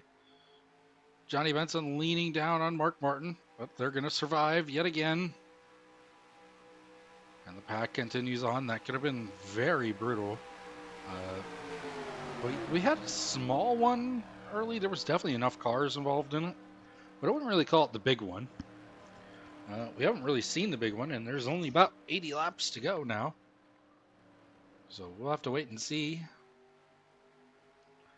what we're going to get. But so far, this race has been fantastic. A couple names we haven't talked about too much today: Dale Jarrett and Ricky Craven. Ricky Craven led a couple laps early on. I do remember that. But other than that, we haven't really heard much from him. So the party's going strong here as the 26 hits pit road. We could be looking at green flag pit stop soon, which would actually be very intriguing. We'll have to wait and see what we get out of it. We do get green flag pit stops because of the point in the race. I think if they have to make green flag pit stops, odds are they're going to have to make another stop here. Well, I think at this point, if you have to make green flag pit stop before lap 150, you're guaranteed that you have to make another stop. I don't know how far they can go. And as if on cue, we have 3 Fords dropping for pit road. As Dale Jarrett's in, Matt Kenseth, Robert Presley, Johnny Benson, and Dave Blaney. The only 2 that we care about. Not to say that the other 3 are useless or anything, but they aren't on lead lap. So the only 3 we care about, or only 2 we care about, are the 17 and the 88. Compton is in. 88's leaving. Taking a long time on the 17, but he's going to be out, and he is going to be able to hold up Dale Jarrett.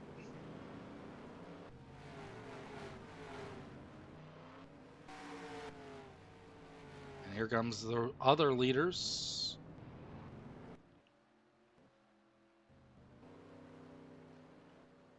This is Mark Martin, Bill Elliott,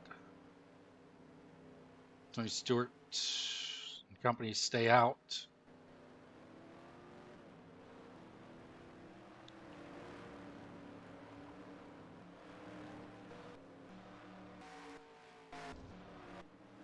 Michael's done with his stop.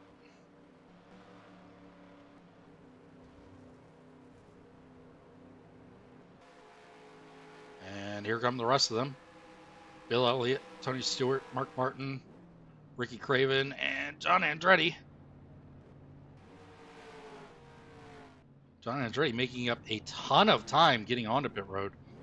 We'll see how that plays out for him on exit here.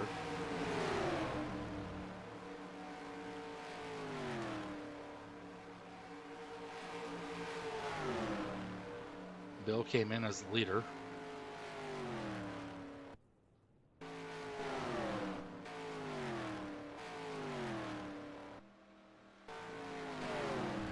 And here goes Tony Stewart out first, Bill Elliott. John Andretti actually able to gain a couple spots there out of that.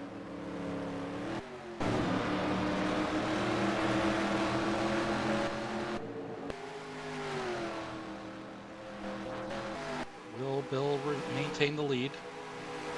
Here comes Michael and Harvick. I think Bill's going to retain the lead by quite a bit, actually. Well, we'll see now. Here, Harvick and Michael coming out well. It's actually probably the best cycle of pit stops we've seen. Nobody really getting screwed over too much. Obviously, these guys are a little bit quicker, but certainly as the rest of them get grouped up and they get up to speed. As Harvick will go to the lead, Bill will try to drop in. And he's going to be able to block off Michael just enough to probably give him a boost of speed there.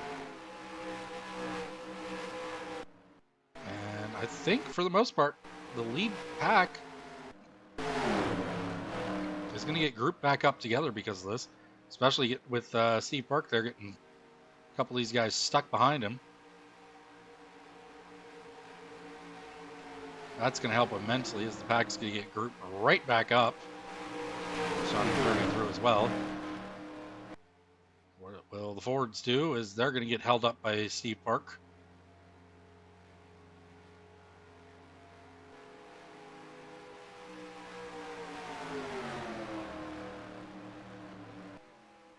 And now Sterling Marlin's going to get split right down the middle. What a move by all of the leaders. Nobody held up by that slow car. That's a first. And what a move by Bill Elliott. He takes over the point.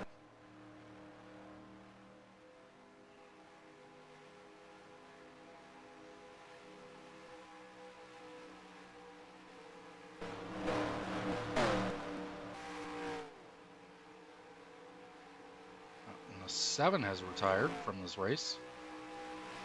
Let's see what happened to him.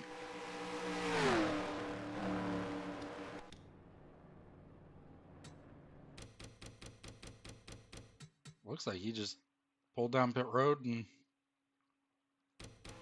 yeah, called it quits.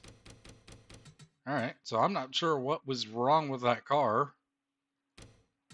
Oh, as he was leaving, or as he was coming down pit road, the 93 pulls out right in front of him and he just runs into the back of him. And that seemingly broke that race car, so.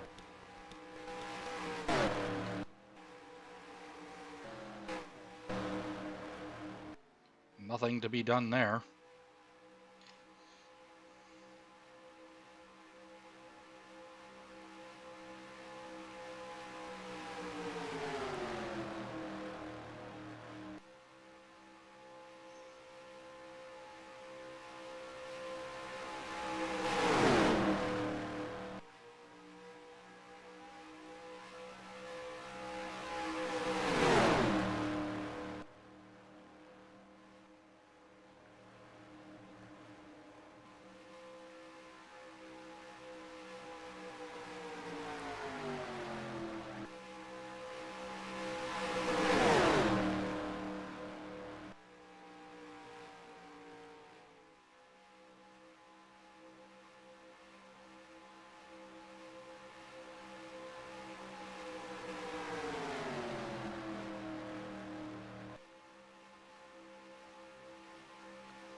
Everybody here will have to make another pit stop. This is your lead pack. All these guys are on the lead lap except for John. Don't even check there in the back of this group.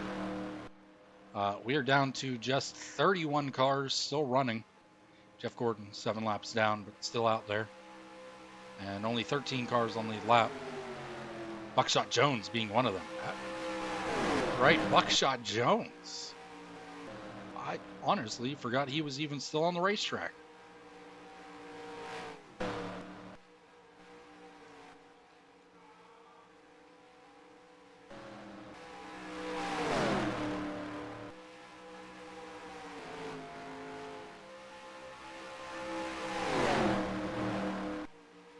We can see the lead group still firing away.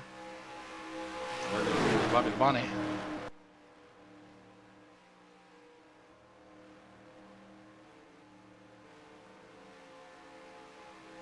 Mark Martin leads over Kevin Harvick. 70 to go. Dale Jarrett looking to find his way through, and Jeremy Mayfield, sorry, that will be, or would be in a year or two. It's Casey Atwood right now. Is able to hold up the entirety of the front pack.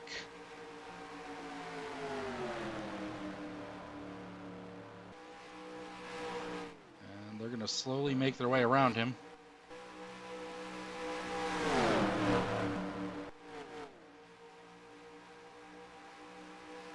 Casey Atwood causing issues.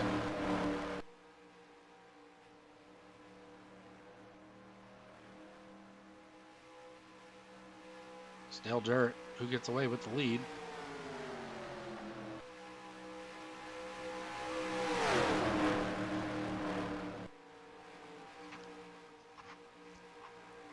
But Still more lap cars to go up ahead.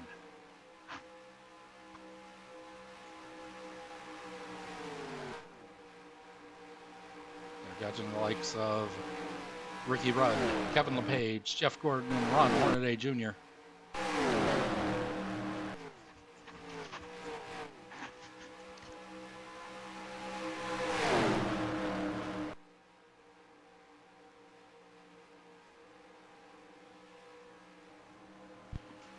The battles continue as Tony Stewart looks to the inside, trying to find his way around Dale Jarrett. Dale Jarrett, I believe, trying for his third Daytona 500. I will have to look it up. I wish I had something that gave me all the stats as they were 2001. I'm sure there's something I could find for it. Because I know at some point Dale Sr. is supposed to pass Terry Labonte's Ironman record in this season.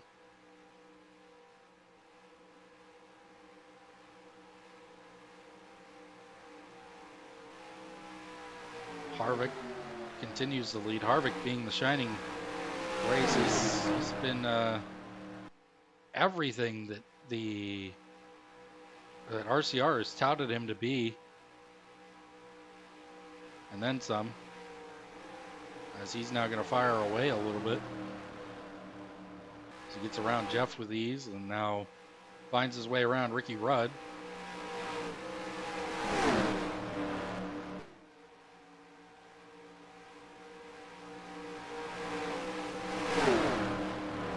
Kind of pulling a little bit away here. The rest of the group trying to find their way around. Jeff Gordon still. And now Ricky Rudd as well. Harvick held up behind LePage. This is what the rest of the group needs.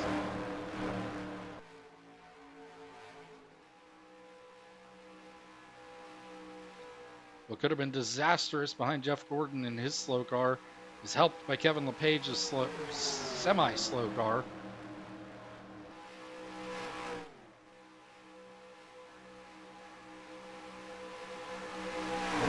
Jarrett goes back to the lead. Michael Waltrip through with him. John Andretti, Jeff Burton. Got a good mix of different drivers up here in different cars. John Andretti looking to the inside of Michael Waltrip. Powering the Dodge. The storylines. Can somebody pick up their first win? Can Dodge pick up their first win since the 70s? I believe it was 77 was the last time there was a Dodge at this point. Somewhere around there. 70s, 80s.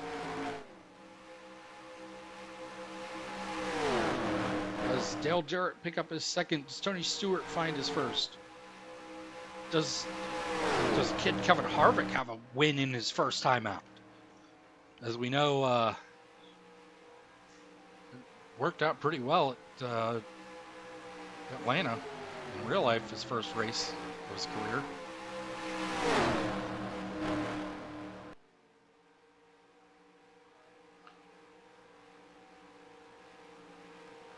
So he's still in with a shot.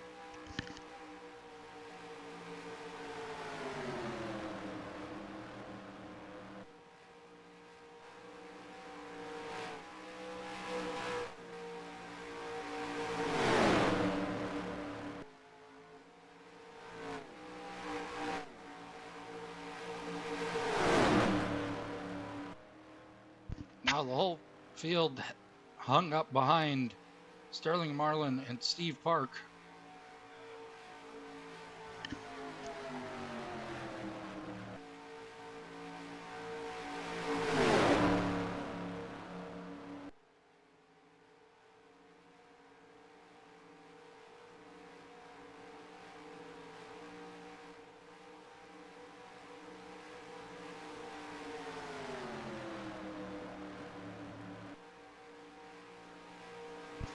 So it's Dale Jarrett who's able to get around the roadblock along with John Andretti. Joe Nemechek as well. But Sterling Marlin and Steve Park, roadblock still in effect back here. They're starting to make their way around it as best they can. And certainly with as many cars as they have in this group, they'll be able to make up for time lost to the two in front.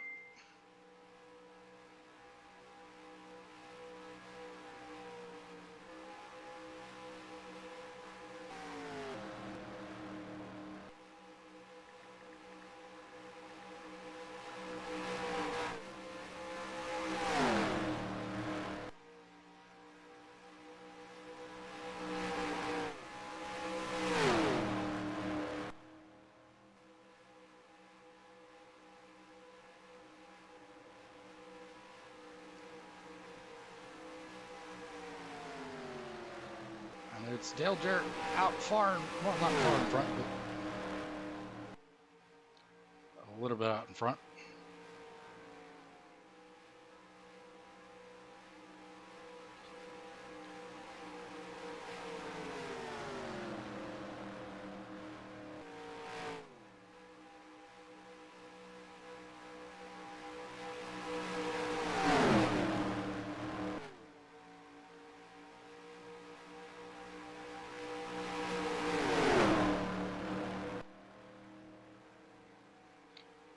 Getting slowed up by a little bit of the traffic.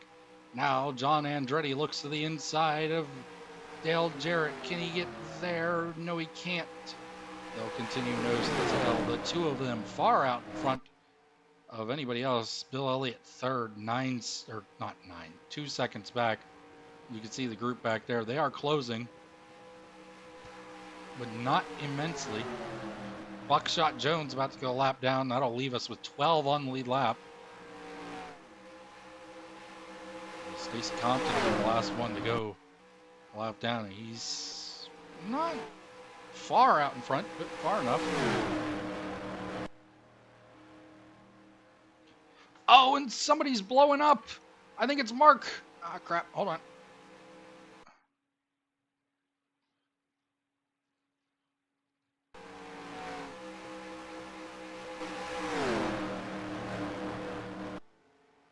As I said, we will throw cautions for certain events, and certainly seeing the smoke billowing out of the 6 car is going to bring out a caution.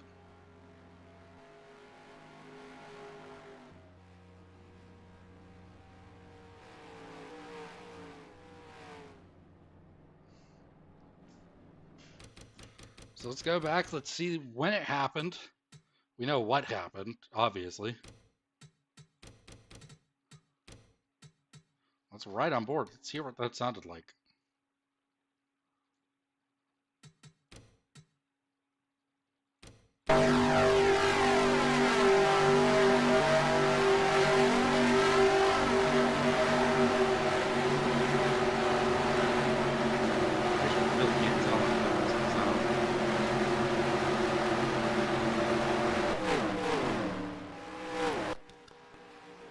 He did blow it up, and you could see the smoke on the track. At that point, that's telling me that there's, you know, he blew the motor, there's oil being laid down. That's going to be worthy of a caution in my book. We'd call that much like they would IRL.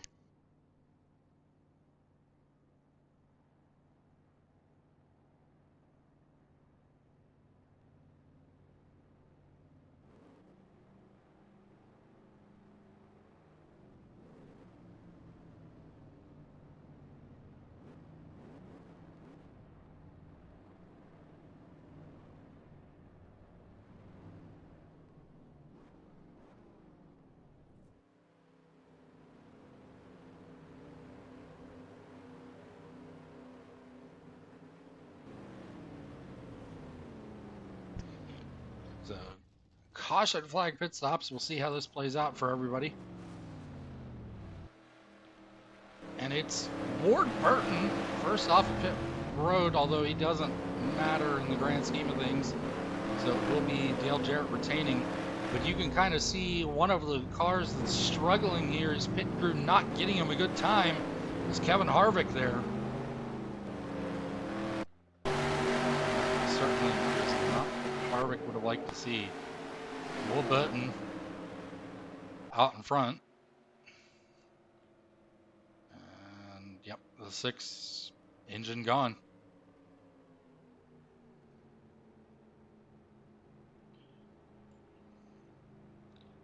So that'll bring us to just 29 cars on the track when it comes down to it. Jeff has in fact retired the car finally. They have finally brought that car down and said enough is enough. And there are only 11 cars on the lap now. Not sure what we're doing here. I don't know how hard it is to get lined up in a single file line for the time being.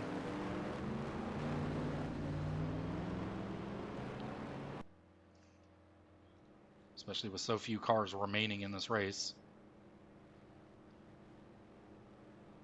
I say remaining, there's well over half the field still left. So I would call this a win. Now, the interesting thing, it's over 150 some laps to go.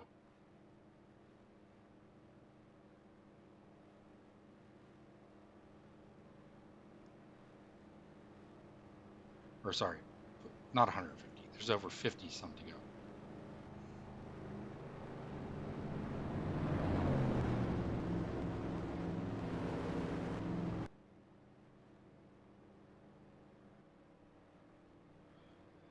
And I don't know how many laps they can go on a single tank of gas. So, this could turn into a really, really interesting fuel mileage race. Or everybody's short and everybody's going to pit at some point for a splash and dash.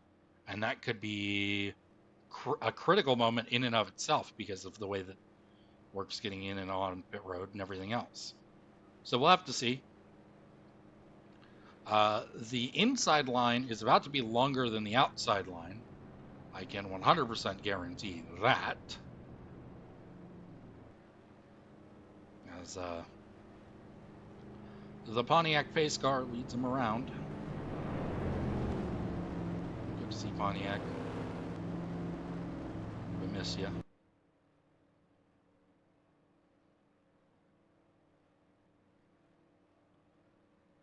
For now, I imagine the lights will turn off this time, and the front 3 cars will drop to the inside, and Dale Jarrett will move up, and so forth on back.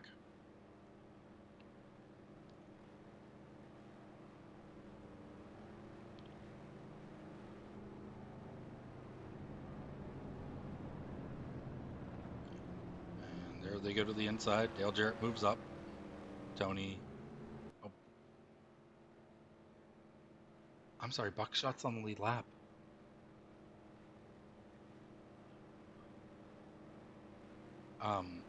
Buckshot is lined up like he's on the lead lap. Well, things are about to get real interesting. We have more lap cars on the inside than we do lead lap cars on the outside. This is certainly always possible and likely to happen with cautions. This also means that there are direct race cars in front of good, clean race cars. And certainly the car that may be in the worst position now is Kevin Harvick. His pit crew may have put him in a bad position. This is a guy that has been contending all race long and in with a shot at something. And just not there now. So we'll have to wait and see.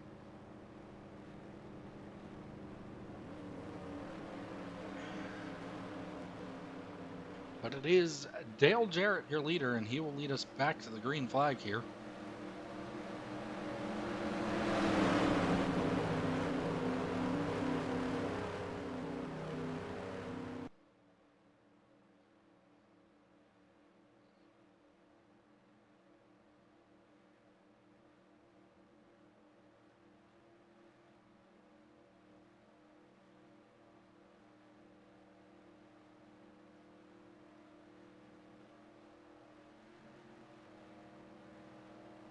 And so, back to green flag conditions we go.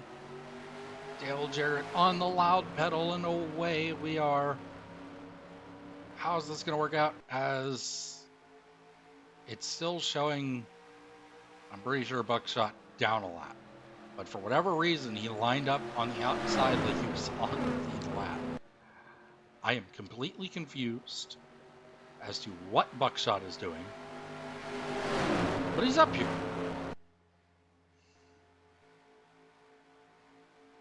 And we're going to see how things play out. Dale Jarrett in the middle of a sandwich with his former team.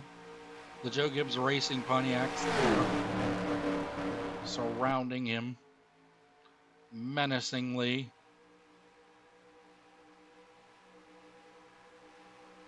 And the field trying to fight its way through.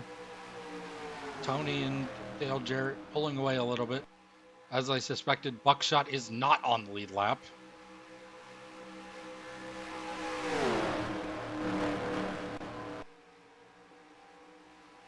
And just a giant pack of cars here, most of which are lap down or such. Actually, I have 2 lap down cars separating the second and third place here. As Tony Stewart will look for the lead to the inside of Dale Jarrett. Michael Waltrip will go with him. Behind them, Matt Kenseth went to the inside of Joe Nemechek. And Kevin Harvick already on the charge back towards the front. Tony Stewart, with help from teammate Bobby Labonte, takes the lead.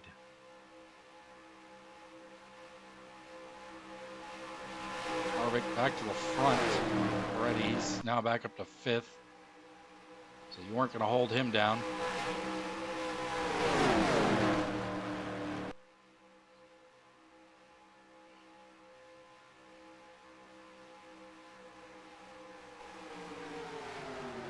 Kenseth back up to the front group. Brings with him Joe Nemechek. Bobby Labonte gets around Tony Stewart. And it is Gibbs 1-2 at the front. However, the 18 is not a position. Tony Stewart will lead it. 51 to go at the line. It'll be 50 when they cross this time.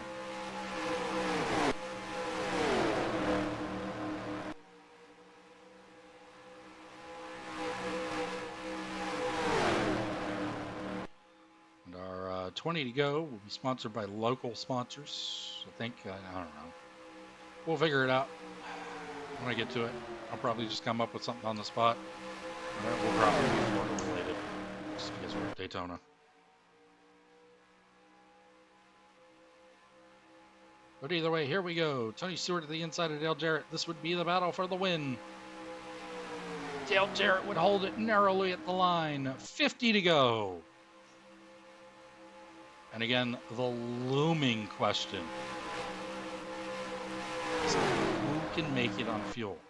Are these guys potentially running a little slower intentionally? Or are they just stuck behind a slow car? What's the deal there? Are they trying to save fuel? Who knows? I don't know how far they can go on a single tank of gas. We're going to find out.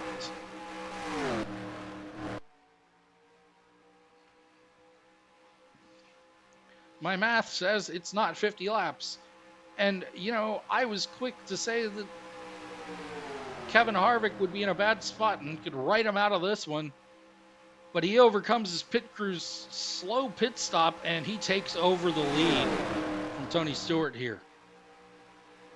Kevin Harvick is back to the front of his pack. The rookie has been the absolute sensation today, trying to repeat his feat from real life. However, in much bigger fashion.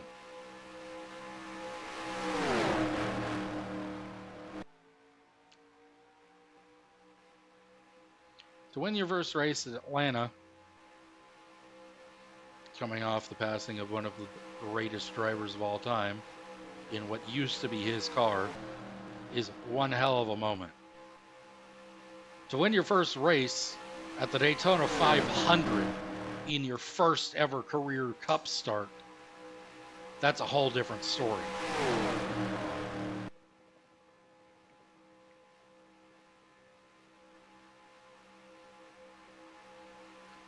And as such, he's got a little bit of a buffer with Joe Nemechek, but Dale Jarrett trying to break that up. Trying to come forward, and he will. He looks like he's going to bring Michael Waltrip with him. Tony Stewart probably going to follow suit as well. Can Jeff Burton bring this group back? We shall see.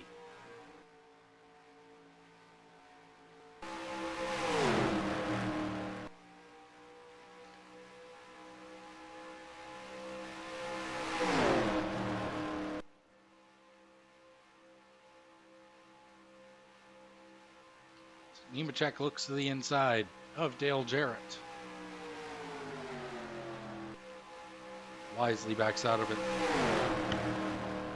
It's a battle between 1 and 2. Kevin Harvick and Dale Jarrett, the rookie and the veteran. Jarrett looking for his 3rd Daytona 500. Kevin Harvick, his first ever win in his first ever race. The pack trying to inch its way back. They're 3 seconds back. We'll keep an eye on that. As the front pack kind of getting settled now a little bit. Bobby Labonte does drop out. We kind of see this a little bit.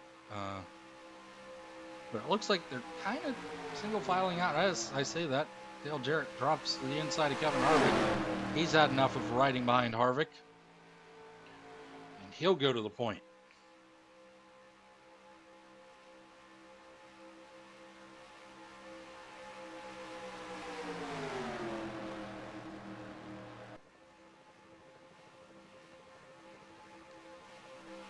Second pack is falling back, actually. See how long that holds up. They look like they've finally gotten straightened out. And you're hoping for them, because you just, and they won't, because it's the way the AI is set up. They're going to try and make the passes, as Bill does. But I was going to say, you would hope that they would just kind of get in line and ride. Certainly would help them. As they run double wide at the front. Dale Jarrett, Kevin Harvick run side by side up here. We'll have to see. Yeah, they don't hurt much there. However, they may get some help here. This could be what the doctor ordered for that second pack. The Jeff Burton, Bill Elliott, John Andretti pack. As the field catches Sterling Marlin, and oh my God, Bobby Labonte sends it up his inside. Both lanes are blocked off by Sterling Marlin, who now comes to pit road after his side swipe with Bobby Labonte, and now both lanes are going to be held up by Bobby and Steve Park. Steve Park now only holding the outside up. And we'll see how that applies to the second pack, and they have caught some because of that. Of course, they're going to run into their own problem of trying to have Steve Park. But you can see how much this has helped them, because they are fully in that picture now.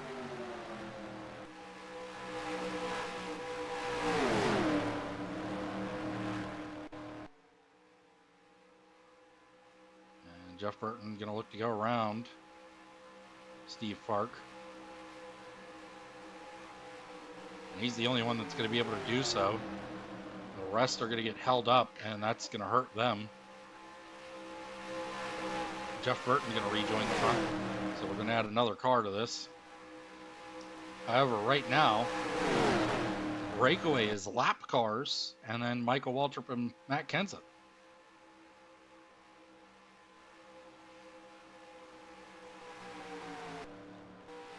Next, slow cars are over half a track away almost. As Matt Kenseth looks to the inside, or Michael Waltrip looks to the inside of Matt Kenseth, sorry.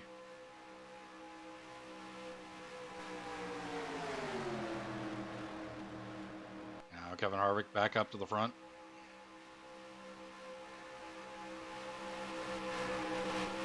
And you can see that second pack just kind of got Steve parked there.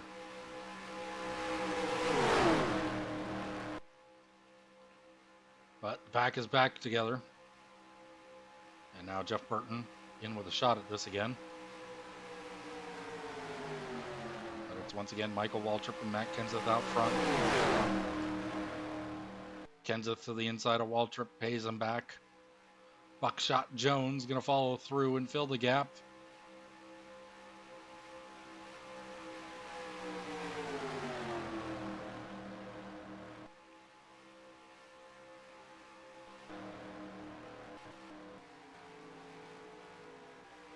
Giant pack back here. All cars that just seemingly, they're not terrible, they just don't have the same pace for whatever reason. But here we go. Matt Kenseth continues to lead. Now to the inside is Tony Stewart trying to get around Matt Kenseth. If a caution flew right now, Bobby Labonte would get a lap back.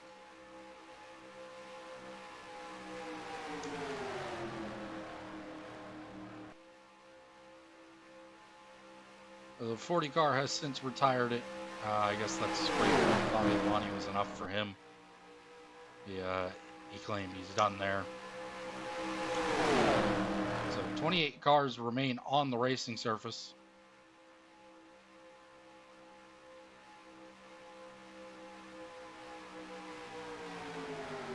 Now Tony Stewart with the lead. We're under 40 to go here, 39 that is now. And the lead to the second pack grows ever so large. I think that's going to eliminate John Andretti and Bill Elliott, barring another caution.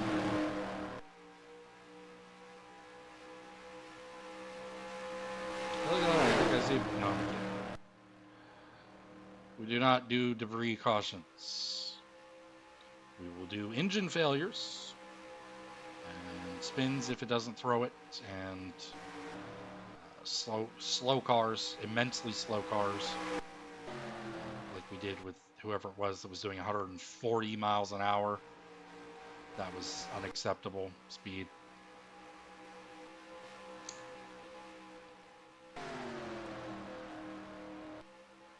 Now a three-way battle for the lead. It's Burton, Harvick, and Jarrett.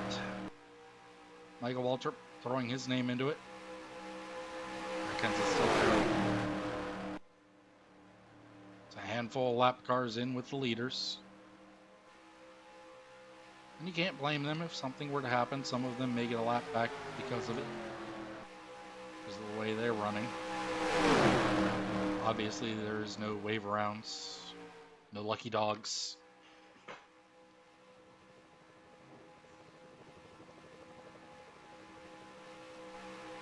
And they're now three wide, 2 rows deep for the lead.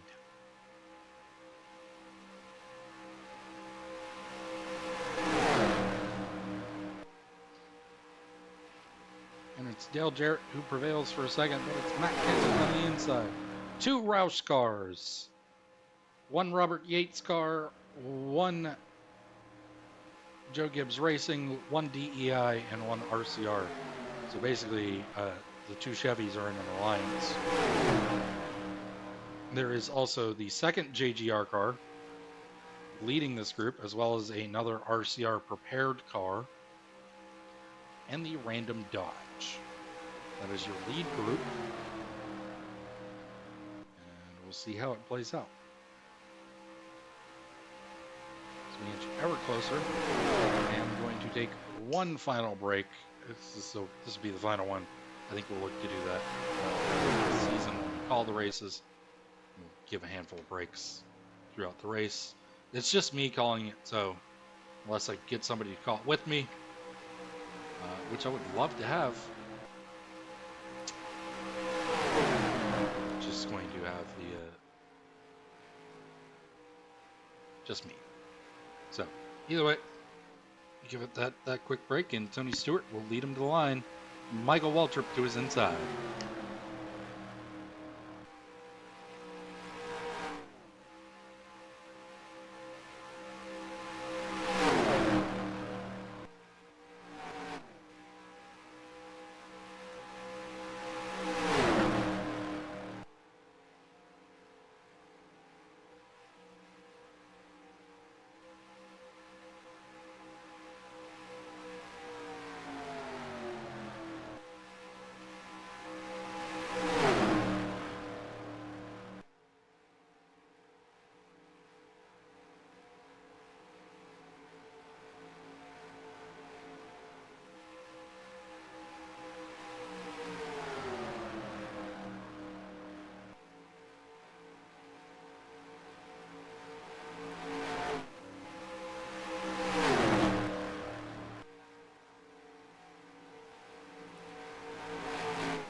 All right, and we are back.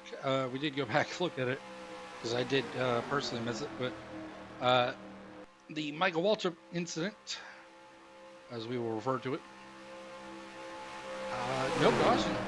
This is about 2001. There, unless there's cars absolutely sideways, we're not throwing the caution.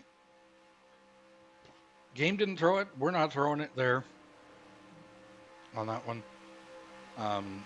He was sliding, but everybody held it steady, and there wasn't really any more of a wreck afterwards. So it was a bit of a scramble, but all in all, we've cycled out, and we've got the 4 front runners.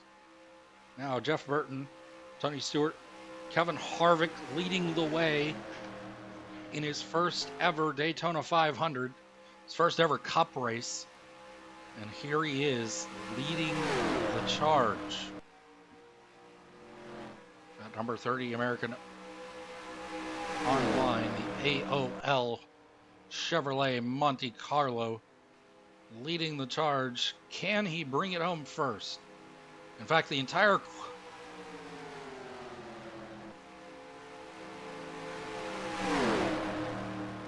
quad, whatever, the entire 4 cars at the front are all first-time winners if they can take it home. Tony Stewart, the former IndyCar driver, and a hell of an IndyCar driver at that, looking for his first Daytona 500. Obviously, we've covered Harvick plenty. Jeff Burton has never won the race. Could he become the first Burton member to win this race? Obviously, in real life, we know that Ward would go on to win in 2002. However, it's 2001. Neither of them have won.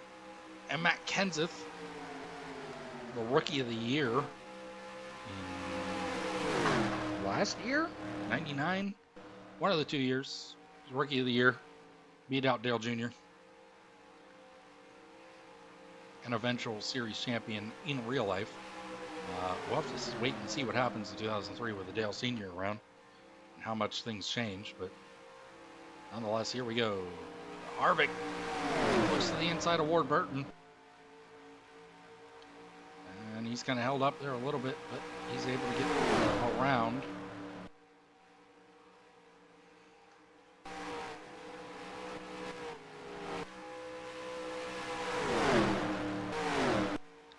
What the Michael Waltrip incident definitely did, though, was opened up the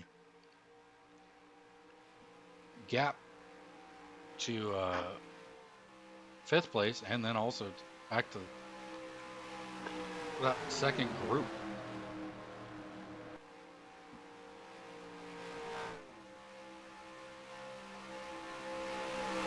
So now under 25 to go. We are closing in on the finish. I don't believe anybody can make it on fuel. I'm going to say it now. I don't believe anybody can make it on fuel. Now, will we see another caution, as Buckshot's already on pit road, as is the 33? Will we see another caution that gets us set up for the finish? Or will we roll through to the finish under green? I don't know. A caution inside of 10 to go would result in the everybody being single file with the lap cars going to the back, which could be beneficial for the leaders. Everybody that's trying to win this race would probably like to see a caution. I'll tell you who wouldn't, is the front 4. If you're 5th through 11th, the 32 car, last car on lead lap here, you don't want a caution. You just do not want a caution. If you're Dale Jarrett, especially, or Bill Elliott, Elliott Sadler, Johnny Andretti, Michael Waltrip, Stacey Compton, Ricky Craven, any of those guys, you would love a caution once we hit 10 to go. Right? Because then, not only do you get to restart the race, right? You get that gap closed up. You're no longer, at this point, if you're Compton and Craven 30 seconds behind, you've closed the gap essentially. But you also have all the lap cars behind you, not beside you. As here comes Matt Kenseth. Matt Kenseth is the first to bite for the leaders. Matt Kenseth is going to come down with 21 to go. Or as we take 21 to go. And it's still Kevin Harvick leading the way.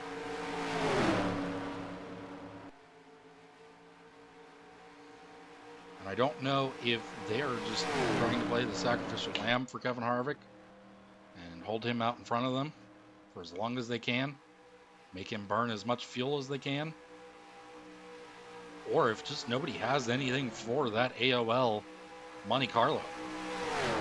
And now you can see Tony Stewart kind of lost a little bit there, getting stuck behind the lap car, Steve Park, and he's going to peel it on down. So that's going to leave the 30 and the 99 as they take the Publix 20 to go here at the Daytona 500. Publix, come get your pups up. Matt Kenseth back out on track. I imagine not a full tire, 4-tire pit stop. And in fact, we're going to take a look, if we can, at Tony Stewart. Oh no, okay.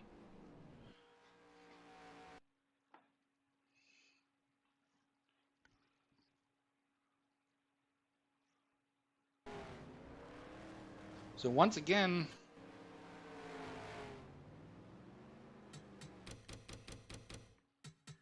we have an issue with it coming to pit road. I'm glad I was cycling through. John Andretti blows the motor. 20 to go. 20 to go. He was having such a great race. John Andretti was, just the 43 car, just not there at the end.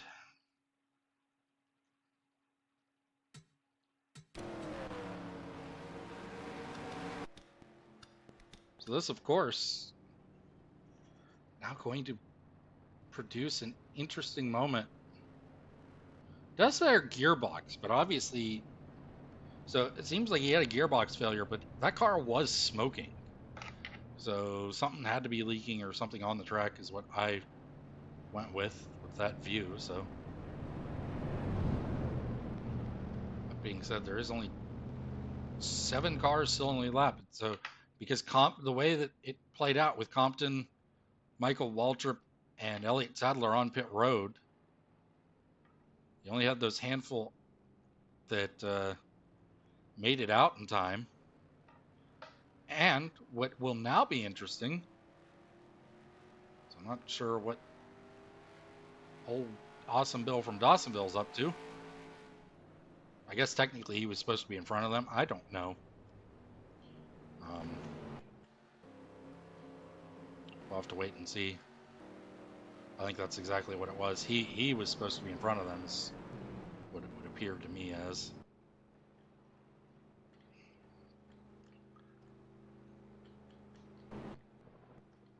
So you can see that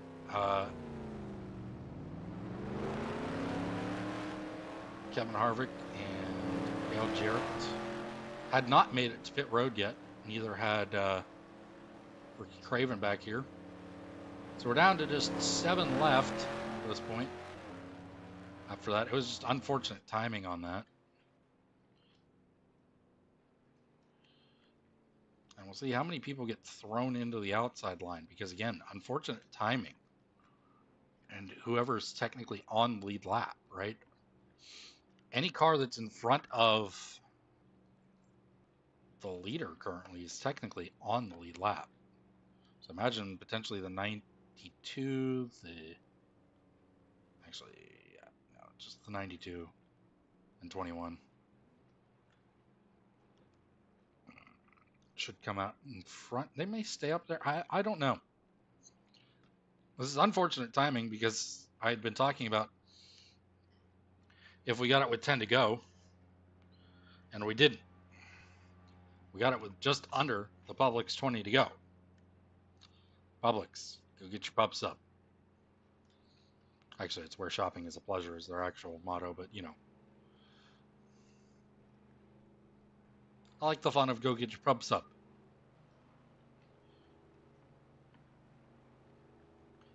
Bill Elliott has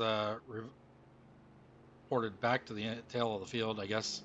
He was technically on the lead lap, and then something occurred, and Who knows?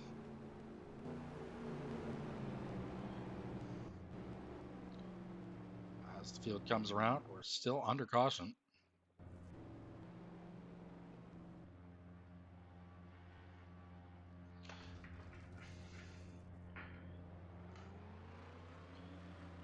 And so, yes, the 21 and the 92 are technically being shown as on the lead lap. We'll have to wait and see till the next time around. It's going to be mighty interesting, right?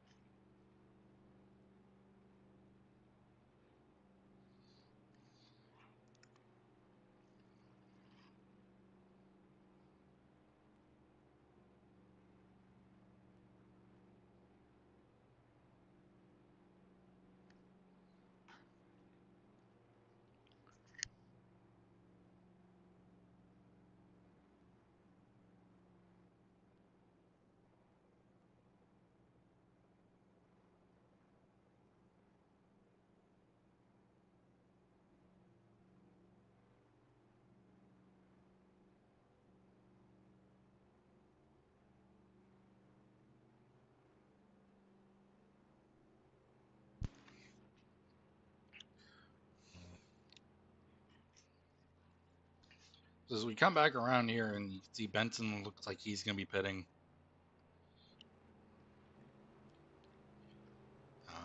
And we're going to find out just what's going to happen here. As I imagine the lights on the pace car are going to come off this time. Keep an eye on those. And they do. And lap cars go to the inside. The 21 and the 92 do stay to the outside.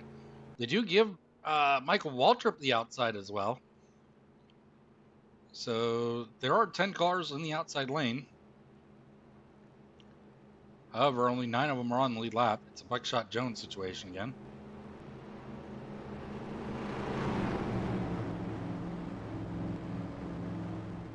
And just a shame for the 43 car, who will now finish 28th.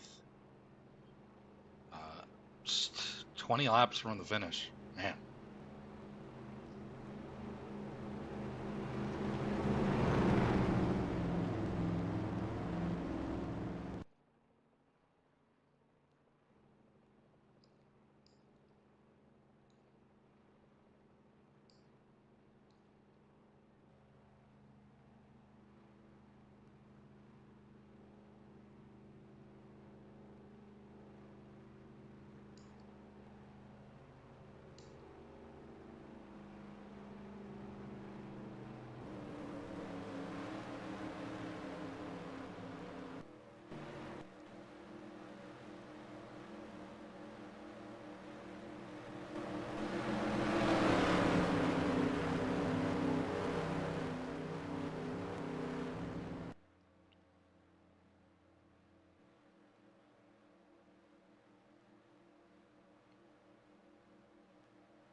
All right, here we go.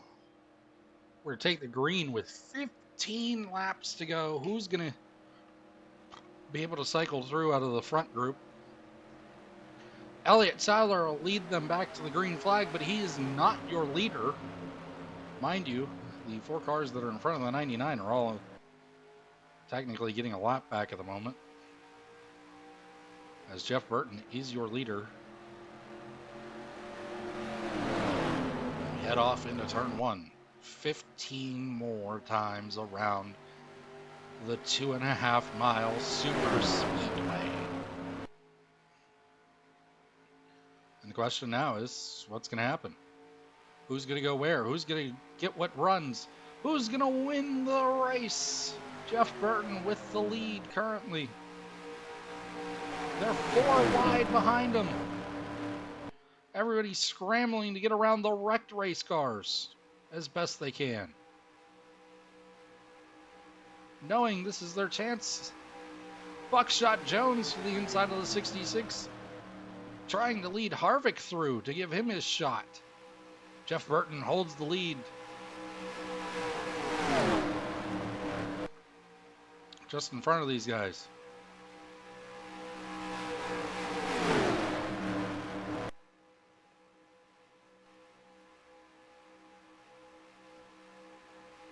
Jeff Burton moving towards the front of the line.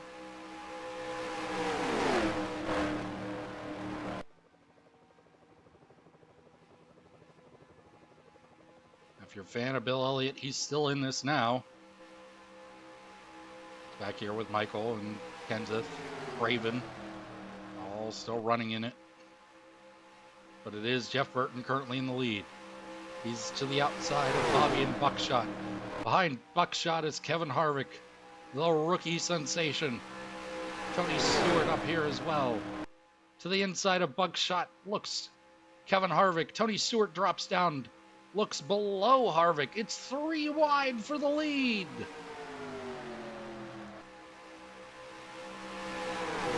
And the race continues to heat up.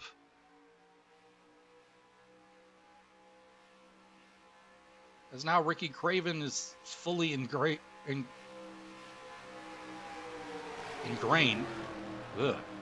this battle. Tony Stewart takes the lead. Bill Elliott's here. Can Matt Kenseth, Michael Waltrip, Dale Jarrett catch up? Who is going to win this race? Jeff Burton's falling back. It's a 2-horse race now. It's Kevin Harvick. It's Tony Stewart. Who's going to win out of these two? This is the battle for the win now. Harvick looking to the inside. The JGR cars side by side to his outside. Now battling for the lead. Harvick to the inside.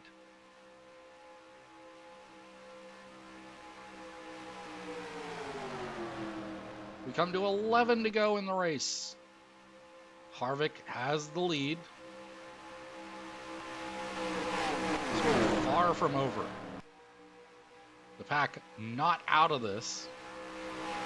This whole group back here is still in this race with ease. Harvick looks to the inside. He's looking to put 3 cars between him and Tony Stewart. Tony Stewart stuck to the outside of Robert Presley. Harvick now with plenty of room. He's putting lap cars between him and Tony Stewart. He's doing everything he needs to. You almost have to question, does he have Dale Earnhardt on the radio leading him through this 10 to go this time?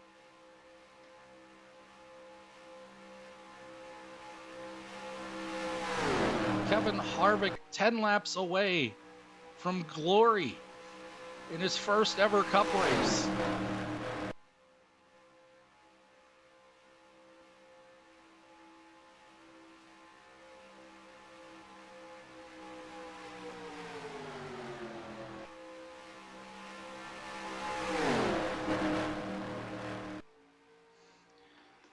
Here they come again to the line. Tony Stewart well out to the outside.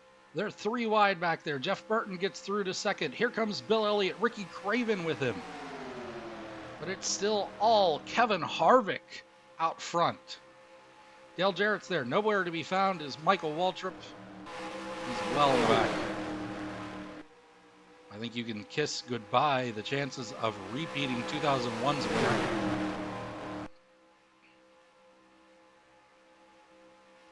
As now it's Jeff Burton closing. He is inching ever closer.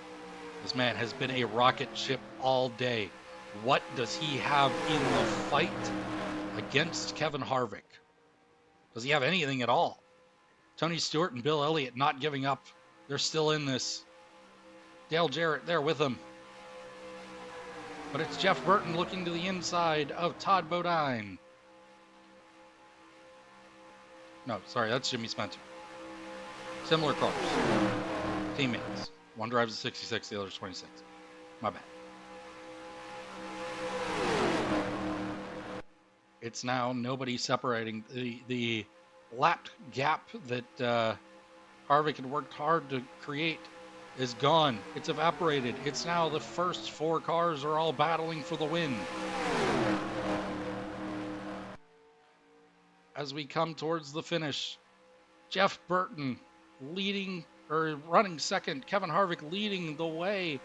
Dale Jarrett looks to the inside. Who's going to get the job done as we inch ever closer to the finish of this race?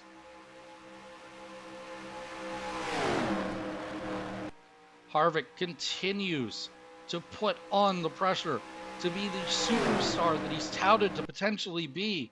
Is this guy the future of racing in NASCAR and at Richard Childress Racing?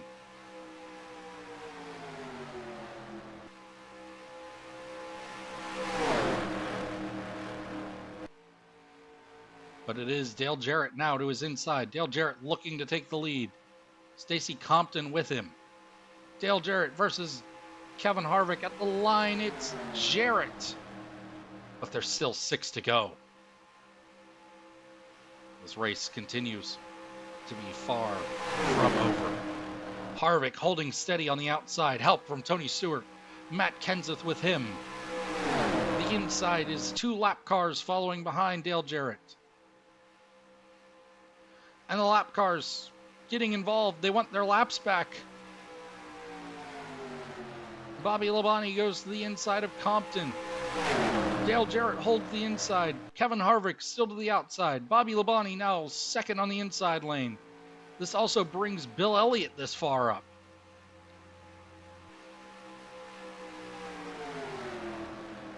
Now 5 to go. Bobby Labonte looks to throw it to the inside. Can he get to the inside of Dale Jarrett? He does. He's able to get him out of the groove. He moves to the outside. This is going to bring through Bill Elliott. And lap cars. Slow Mayfield and Steve Park. Potential to ruin everything.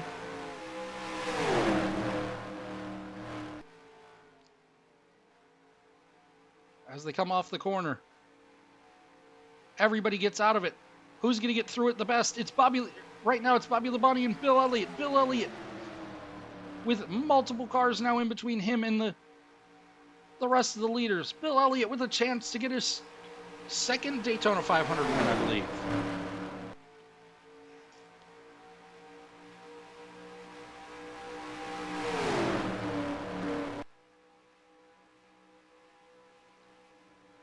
As of right now, the only competitor is Matt Kenseth.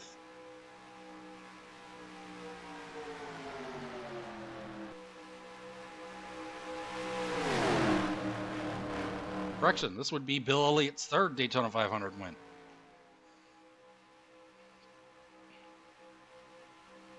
But it's now looking like Elliott Sadler's going to go to his inside. Matt Kenseth goes with him. Matt Kenseth looking for the lead. Kenseth and Burton now trying to get around Bill Elliott. Elliott almost able to dive in. He can't. He's going to be able to get in line behind Jimmy Spencer. So he's going to maintain third here. Burton looks to the inside. It's now Burton versus Kenseth with lap cars around. The teammates will battle it out. But it's Burton with ease.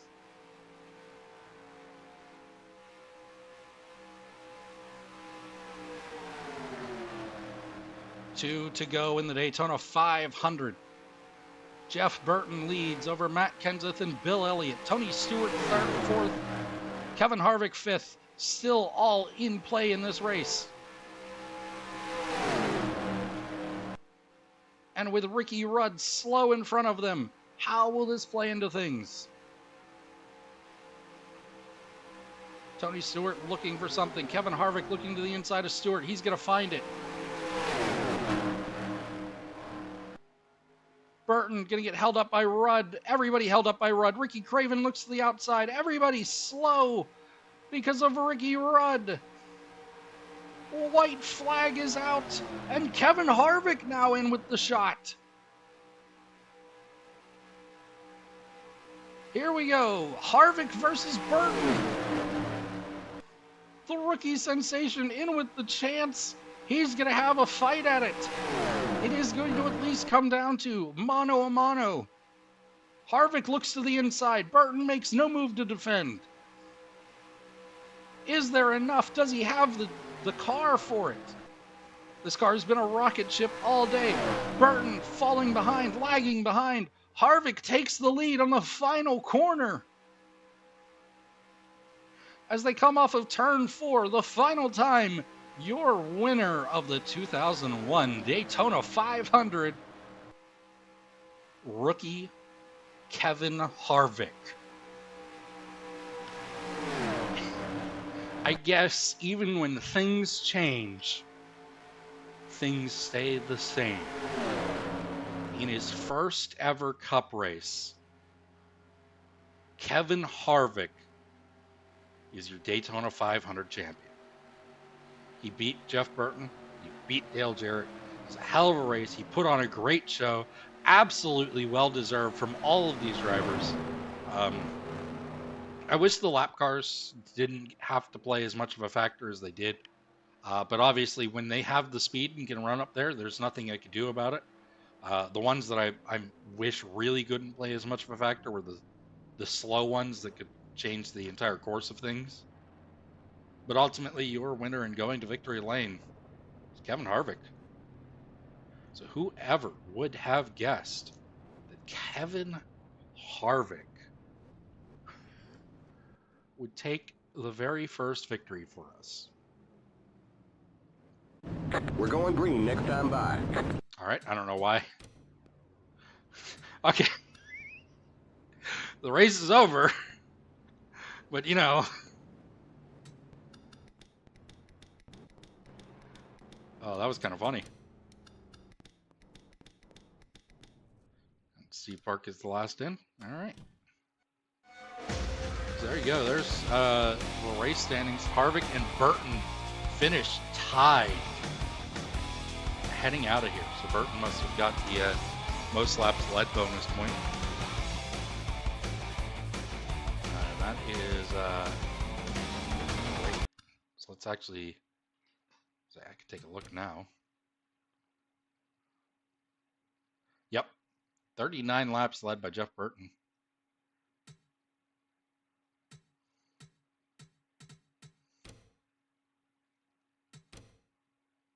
You can see all the DNFs.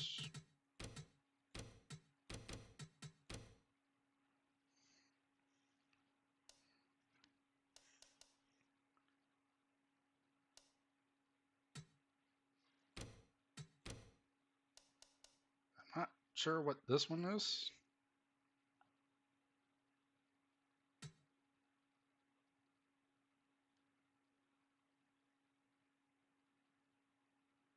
Oh, okay, so that's anybody who led a lap. Got it.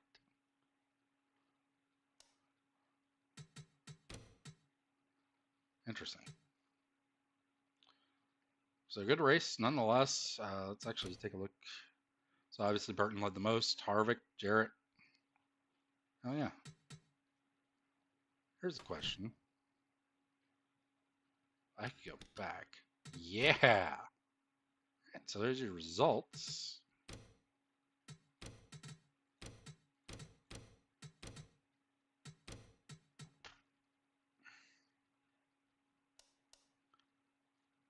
Yeah.